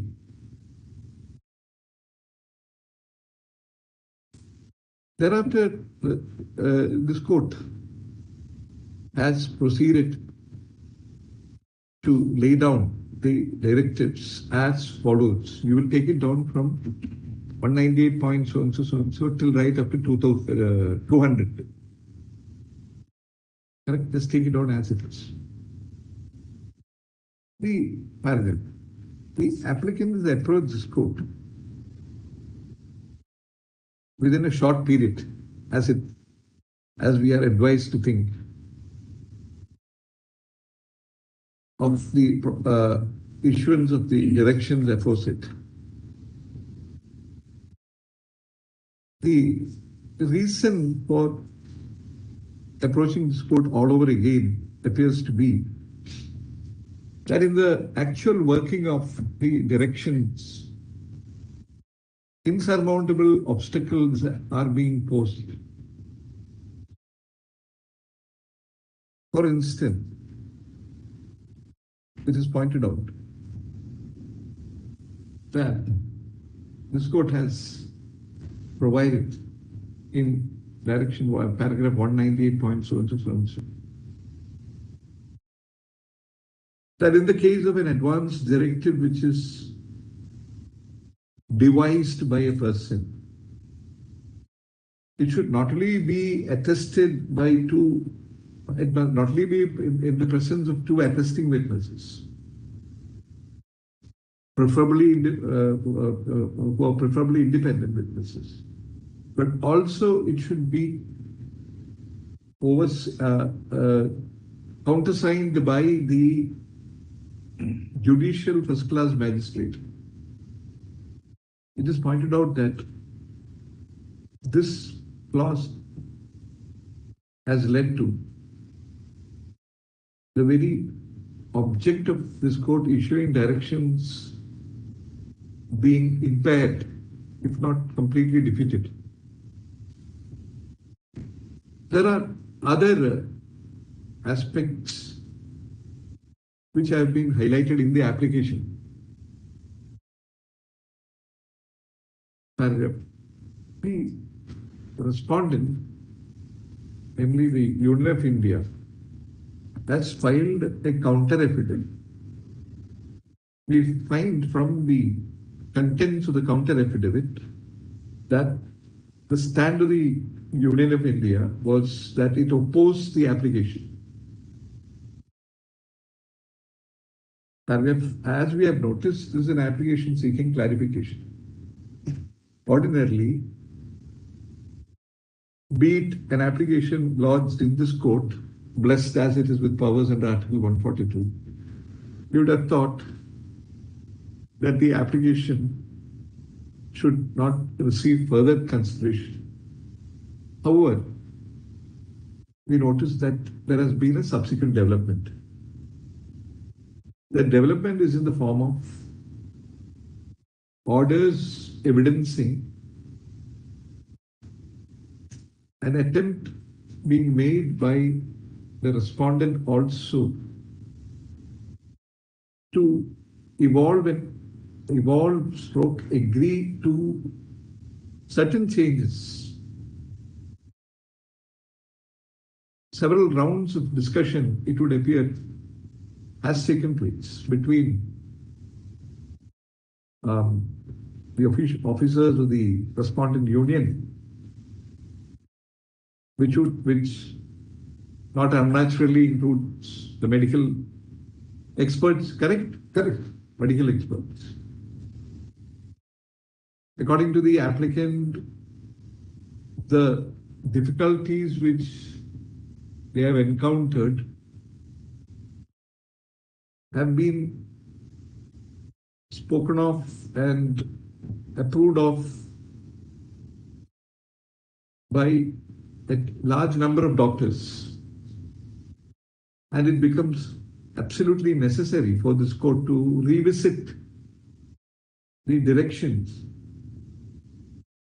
so that this court puts in place a mechanism which effectively carries out the object of this court laying down the principles in the paragraphs which we have already adverted paragraph. Having heard Sri Arvind Datta, Learned Senior Counsel, what about your name? Dr. Sonia. Representing Indian society. Also, you can. Yeah, you just give your name. This Arvind Datta assisted by Dr. Dhwani. Yeah, that's right. But then what is her? She's been. Okay. Take that names also. But are you also doctor? Doctor, she's a legal PhD. Okay. What is the name? Dr. Dhwani Mehta. That is you. That is assisted by, you can see already. Please give the name. And Sri Natraj, K.M. Natraj, Learned Additional Solicitor General, appearing on behalf of the Respondent Union. We are of the view that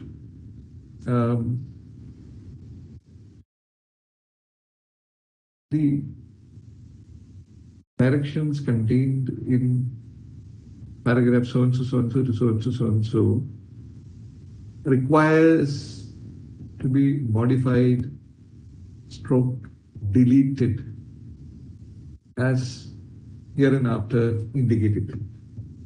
Paragraph.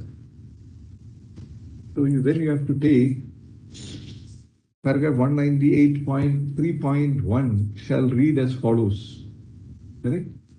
We just tick and give it to you. All these things which are agreed. But may I suggest that the Lordship can put in that it will be a reported judgment.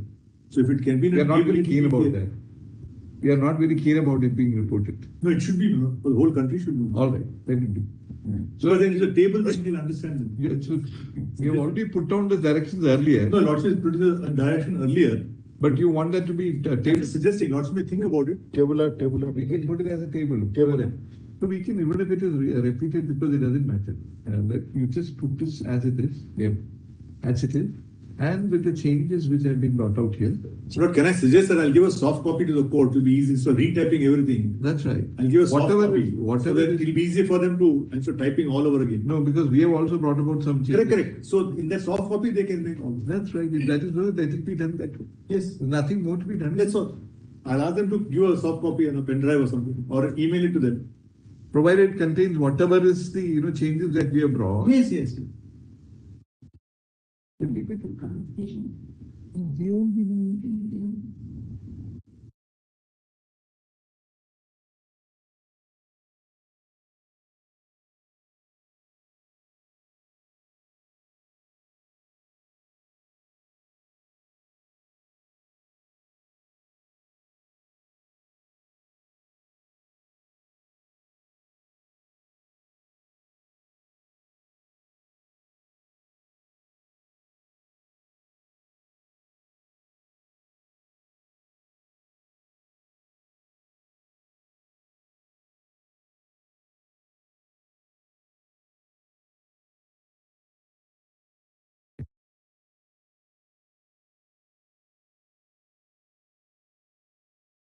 Ordered.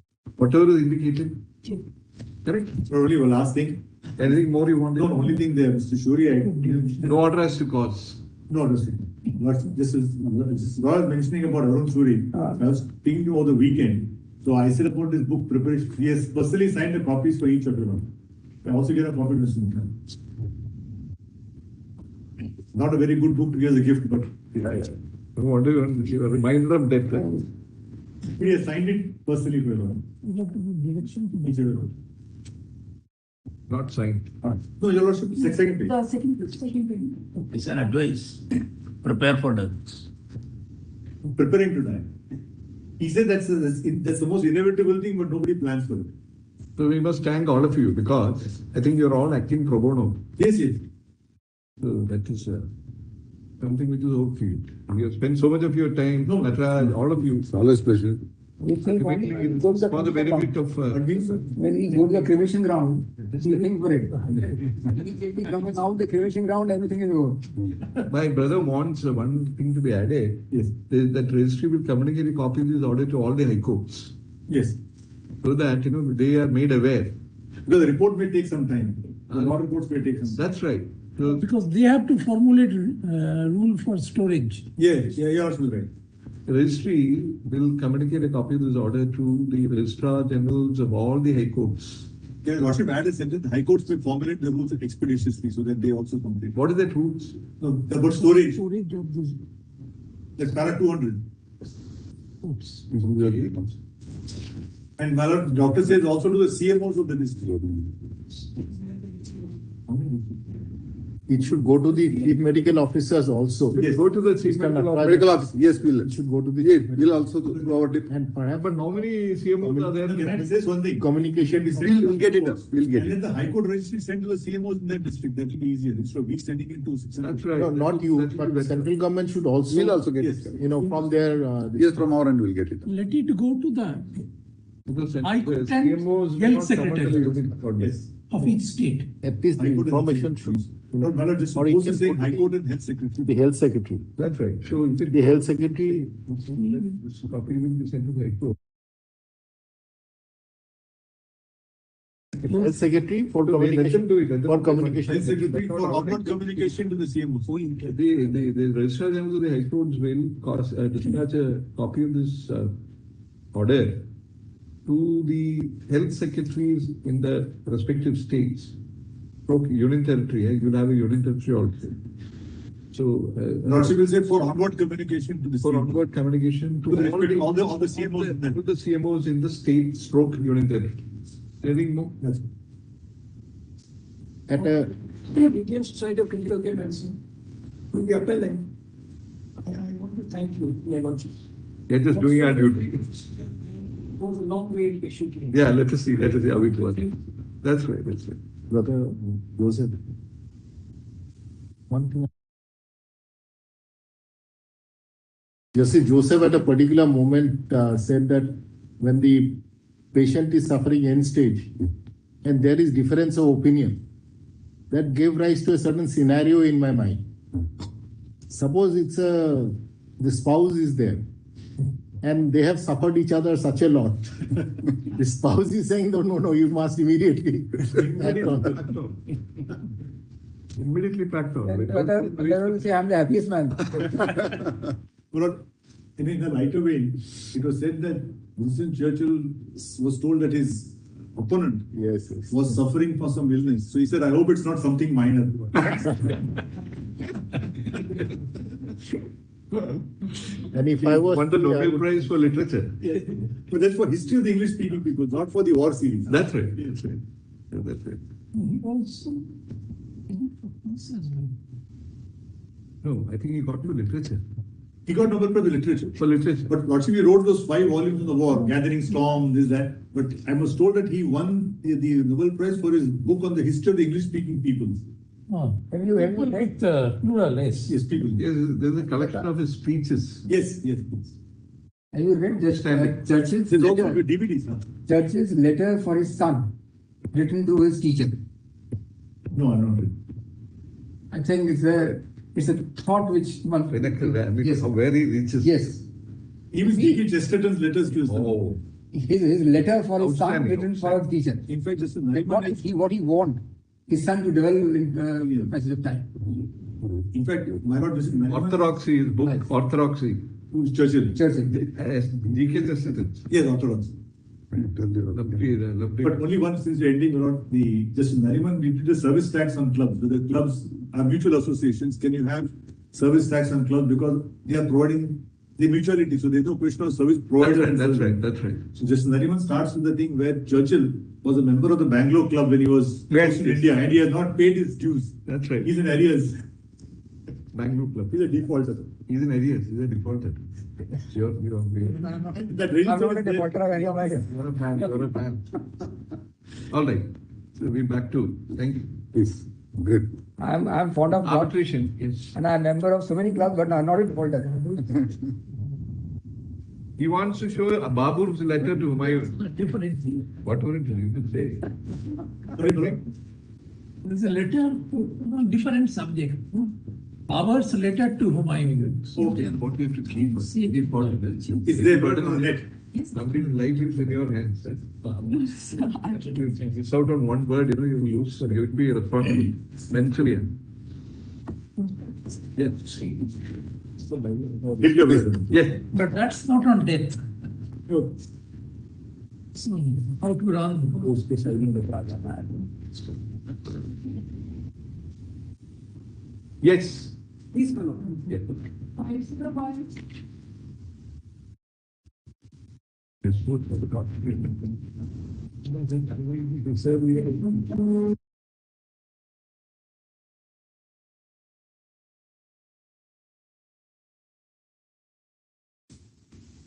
Essentially, what has been argued before my lords is that the only thing coming in the way of smooth arbitrations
So you were saying section 9. I'm saying that what the main argument appears to be that what is coming in the way of smooth arbitrations is the Stamp Act.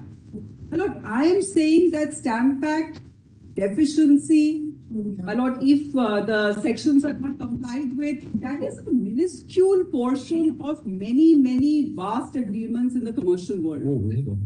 Today, like Suraj plans, if this honorable court says that the matter cannot be referred to arbitration or a section 9 relief cannot be granted, there is no way, my lord, in which the sections and the stringent sections, I would say, of the Stamp Act are not complied with. And there is no reason for them to not be complied with. Because it is not just about, my lord, the state losing revenue, but it is also about the feeling that one can get away with it, can possibly get an interim relief under section 9, can also wait it out. My lord, section 9, subclause 2 has not been considered in these judgments. Let us see that. My lord, which says that within. Give it. You give the whole set.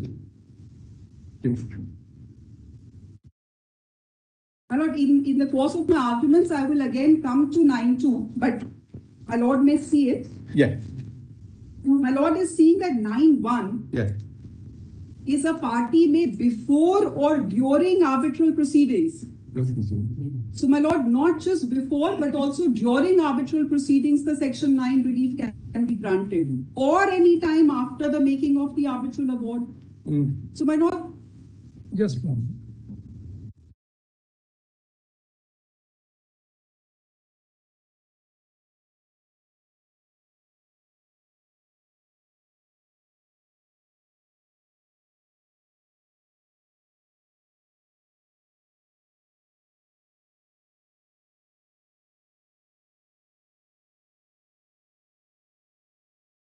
You take action so that we. my lord, then because my lord, I have to show bottom landscapes in some detail because that is the judgment. I just want to say one thing, my lord. If we are to go into, my lord, the reference was actually very narrow. My lord, if we are to go into Section 9, that will expand the scope. I can understand my learned friend has serious reservations about some aspects of Section 9. I may or may not share them, my lord. But this may not be the forum to go into, my lord, the 9 aspects. Subject to that, your lordships may go into it. Then I'll address your lordships on Section 9.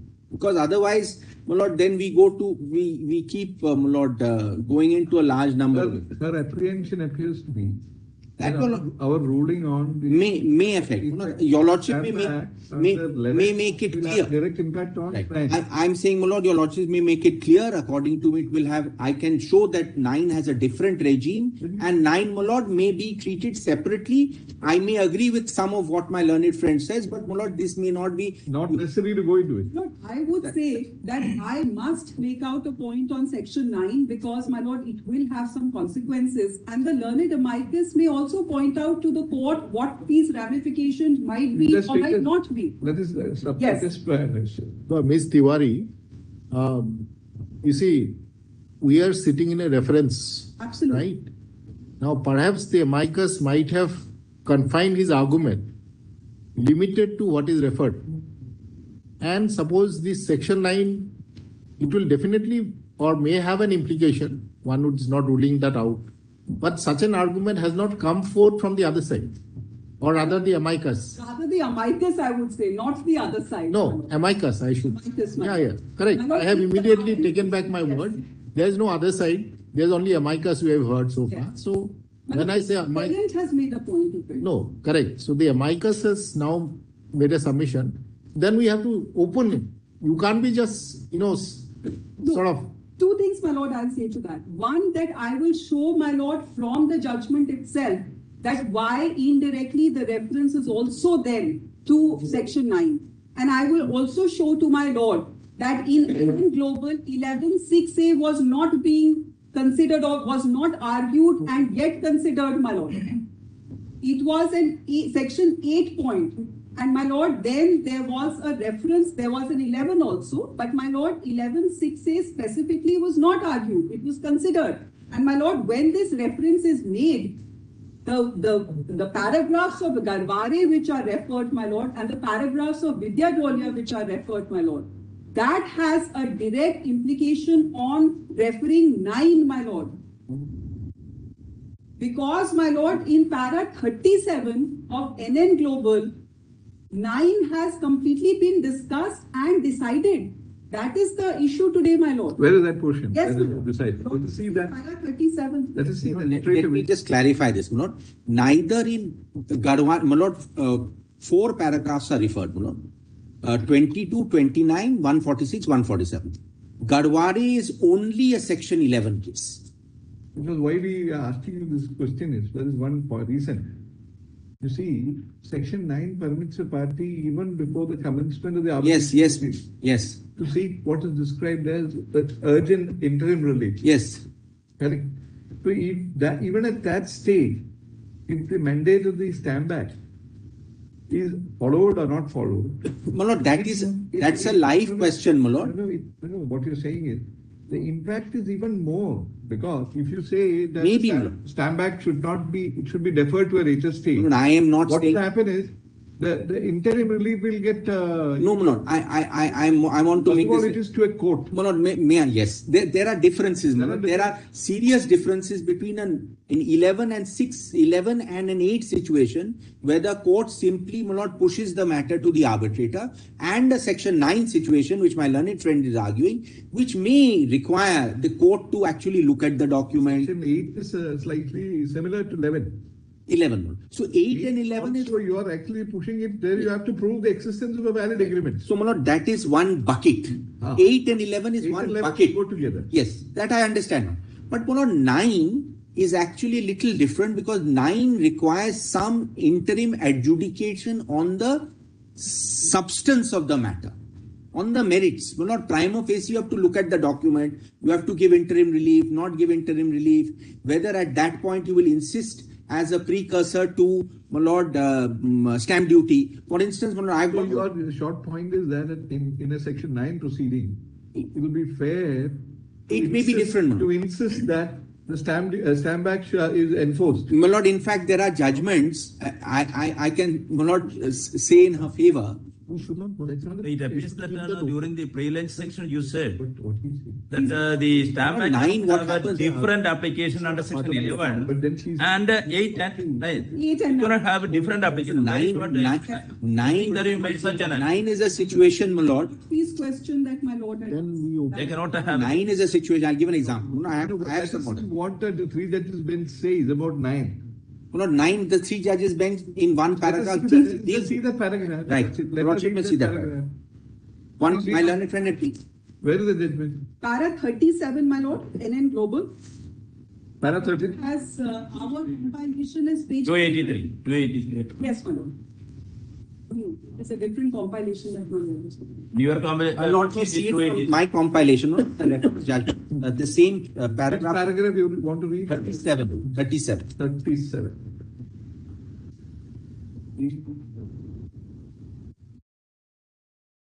In the case of an application under section 9 of the Arbitration Act, my lord has it? Yes. 1996. Just a moment, let me have it. Page for 330. No, not in my. 330. It is 330. First 330 in my opinion. Yes, you got it. Yes, everybody's got it. The situation would be different if an application for urgent interim reliefs is filed under section 9 before the court, and it is brought to the attention of the court that the substantive contract is not duly stamped. The court would grant ad interim relief to safeguard the subject matter of the arbitration. However, the substantive contract would then be impounded and the party concerned be directed to take the necessary steps for payment of the requisite stamp duty in accordance with the provisions of the relevant Stamp Act within a time-bound period.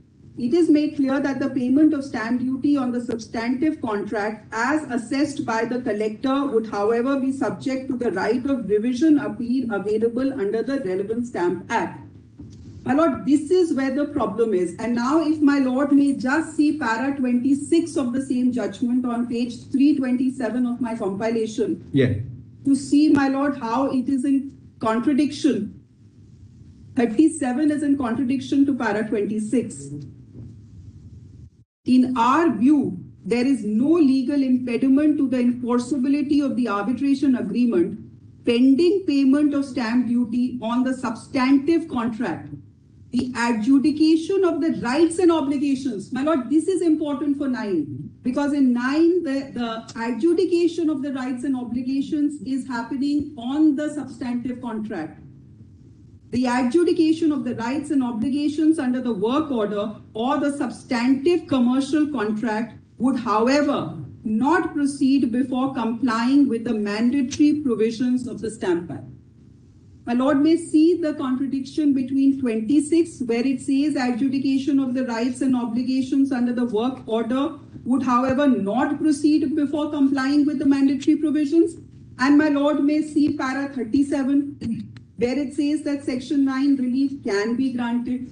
What the court perhaps had in mind was that interim relief under section 9 is viewed differently from the actual adjudication by the arbitrator. That this is a matter which, because of the very nature of the jurisdiction to grant interim relief, it must be exercised immediately. Whereas adjudication of the main dispute, to resolve the dispute between the parties under the arbitration agreement, that should await actually the improvident payment of duty, etc. This is, I think, what we could make out from No, that's what the Honorable Court was trying to say. Correct. But my lord, I will show that the basis itself was wrong. Because the substantive contract has to be seen. You want to mention something? Okay, we want to say.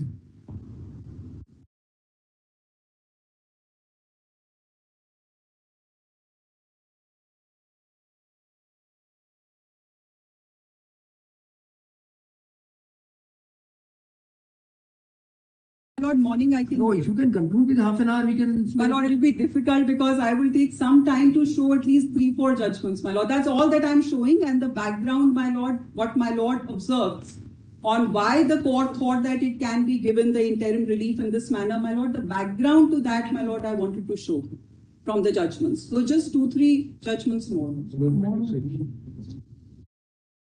One I need about half an hour. And then who else is there? Nobody else. Interveners will require around half an hour for the arguments and only address the questions which fell from my lords. No. Do you have anything new to add? Yes, my lords. Only to address those questions which fell from my lords. So briefly, just tell us in two minutes what is your line of argument. So we'd like to know. Our line of arguments would be, first of all, limiting to Section 5 of the Arbitration Act, which is corresponding to the extension of the doctrine which my learned friend from the opposite side has argued. Who is from the opposite side? Because the respondent. Standing on the other side. Yes. And secondly, my lords, the other issue would be only limited to the later law and special act, the Arbitration Act being the complete code in itself. Therefore, you're saying duty need not be paid. The court need not go into this. Yes, my lords. Interpreting the provisions of the Arbitration Act, stamp duty may not be paid in the Section 11 stage or in the Section 45 stage. Need not be paid. No, stamp duty is required to be paid at the time of execution of the agreement, not at 11 or. Need not go into. We'll satisfy your lordships. Okay. Even on. We want to know which side of the sort of line you are in. This side, not one. Continue tomorrow because it's not. It's not going to no program. Probably your lordship tomorrow. The WhatsApp will come after Mr. Madhuri Diwan's marriage. That's all we can do. Where is Madhuri Diwan? No. Her matter is next. Then the Joseph Shine. Where is she? We wanted to know whether, she had said that she might report, that the matter doesn't require any adjudication. That's why we asked her. We'll be ready. That's right. You are in the WhatsApp? Yes. So what is it? WhatsApp's a new rule is on bill. No, there's a bill already in Parliament. Section. There's a first bill divided. But in the first bill it was withdrawn. That's right. Then again a new bill has come. That's right.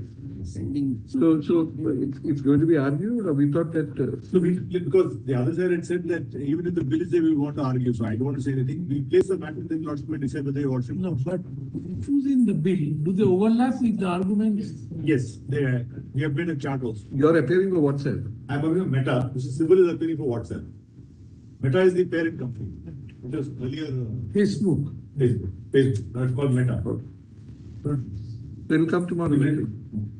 Mr. Banerjee, this para 37 and 26, I think. Right. What Ms. Tiwari has pointed out, although it is not specifically referred, it might have a bearing. You have to just reflect on that. I'll reflect on that, but for that, then your lordships will have to go into the section 9. So that's why we are just looking at. There are 8 or 10 judgments on section 9. We are reaching a closure or not, we are just looking at. No, that's an important question because 9 is otherwise pending in matters here, my lord. Oh, because it is pending? Yes, my lord. It is pending in a couple of matters, I know. And in one matter, SLP was filed, notice was issued, it was settled. the full bench judgment. So, my lord, it is pending in two matters, at least in which I am. So there in section 9, what's your argument that stamp duty will have to? My lord, there the trend is a little different. There, what the courts are doing, my lord, is that as a condition of giving interim relief, they are attaching this as a condition. My lord, there are some Calcutta High Court. My lord, there's a parallel of 39(1) and 2. There the thinking is slightly different, my lord. Here the thinking is push it to the arbitrator. There the thinking seems to be slightly different, that you give immediate interim relief, because otherwise, my lord, if you are looking at stamp, then the matter goes. But in the meanwhile, somehow protect the revenue as a condition. One cardinal difference is the absence of a clause like 6A. 6A is not there, my lord, and 6A is not there in 9. So and even 8, my lord, the words that it is only the validity, neither of those phrases are there in either, my lord, in 9, in 9. So, my lord, 9, I can address your lordships on 9. I have the 7 or 8 judges. How it turns out after hearing her for some time, we'll get to know. It's a little, my lord, that will expand the scope of, because the reference, as I read it, my lord, was only because there was a conflict between two judgments. This portion, my friend may not agree with, but there was no. Garware, the other one is overruled, and then Garware is 11. Garware is 11. My lord, SMS is 11. Vidya Drolia is 11/8. Here, my lord, there is some observation on 9, but my lord, that was really not, my lord, the conflict. It is one view which a 3-judge bench has taken. It may be right. All right. Only one thing, my lords, on section 9 specifically, there is an earlier view of your lordships, because the whole thing boils down to one question. It's a temporary affliction. In the context of temporary afflictions, how have your lordships looked at it? There are your lordships' own judgments. So, my lords, I'm sorry I wasn't there, my lords, for the intervener. Tomorrow, my lords, all I will beseech your lordships is give me a little time. I'll take your lordships through the scheme of the act. Because what is necessary? Going to lie on which judgment? So, my lords, first judgment is firm Ashok traders. Please give us those. I'll give that. This 2004, 3 judges. What your lordships did in that case, if I can just help, so that if I know, my lords, and I'm just describing, my lords. You want to give a compilation? That's the judgment I was talking about. Which is the compilation? Let us see. Otherwise, you'll take. My lord, this is a compilation. My lord, this is 2004, Volume 3, SCC 155. No, this is compilation of judgments 2. Yes, 1 and 2. I mean, 1 and 2 means you have rounded up at 36 judgment. My lord, this is a volume of 25. Which volume is this 36th judgment? This is 36 judgment, is it? Naina Takkar, it begins, Annavur Purna. Yes. It's 26, Naina Takkar. That's right, but you end with 36. You're going to refer to all these judgments? No, not at all, man. This was initially what we had prepared. So you tell us which are the judgments you're going to rely on, so that we get an idea. My lord. So otherwise, if you come tomorrow, we'll. No, my lord, we'll only point out. I said, my lord, that 4 judgments, which are the main judgments, and apart from that, 3. Which are those judgments? Please tell us. Yes, my lord. My lord, Gotham Landscapes, Garware. Just a moment. Garware, okay. Just take that down. My lord, I'll just say it from the index itself. My lord has the index. We don't have the index, that's the problem. No, it is there. First page. You're talking about Yeah. It's 3 and 4. 3 and 4. Item 3, item 4. Gotham Landscapes, Garware Wallropes, Vidya Rolia, NN Global. That is 4. My lord, 3, 4, 5, 6. Then 8, my lord, Hindustan Steel versus Dilip Construction. All right. 9, United India Insurance. Hindustan Steel is for what purpose? My lord, Hindustan Steel also has been referred in these judgments, and therefore, my lord, I want to just show that why Hindustan Steels, my lord, could all right. 8. Then United India Insurance versus Hyundai Engineering. We have reached now 3 plus 3, 6 judgments you have referred to. Yes, my lord. Yeah. Then. My lord, apart from that, the firm Ashok Traders at 23. What point is that? My lord, firm Ashok Traders say that a section 9 relief, my lord, will not arise from the contract itself. There's a one-line observation there, which my lord ultimately Gotham Landscapes uses to say that therefore for section 9 you will not look at the substantive contract at all. Gotham Landscapes, is it overruled? No. My lord, partly overruled. by Garware, but the principles on which 11 has been based, exactly the same principles 9 has been. No, my lord. Decision. With utmost respect, may I just say in one line, the question your lordships is considering is what happens if there is a temporary affliction. In firm Ashok Traders, what happened was there was a dispute under a partnership agreement. The partnership deed, when it was relied upon and a section 9 is filed, the effort made is no, you cannot grant relief because 69(2) comes in the way. It's an unregistered partnership. Now, what your lordships noticed in that judgment and why I am relying upon it as an intervener is to create an equivalence to show there also the registration is a temporary affliction. Let's say I were to register a partnership today and I haven't registered it. I may register it a month down the line and tomorrow morning there's a dispute. And I am told, no, you cannot seek relief. Now, what if I were to register it day after tomorrow and come back? The affliction goes away. What your lordship said in firm Ashok Traders is 69 will not stand in the way because what we are doing is we see that there is an underlying contract. It is a partnership deed, but we are not bothered about it. We are culling out the arbitration agreement from that to give relief. So that is, my lords, I want to show that tomorrow. These are the judgments you wanted to rely on. Please, man. Most of these I have cited, my lord. United, Hyundai, Dilip, all these have been cited, my lord, except for, my lord, I have made some guidelines. Your lordships may have a look at it. Hand over tomorrow. I'll hand it. My lord. Yeah, that's it. Yes, give it. He wants to read it. Yes. Grateful.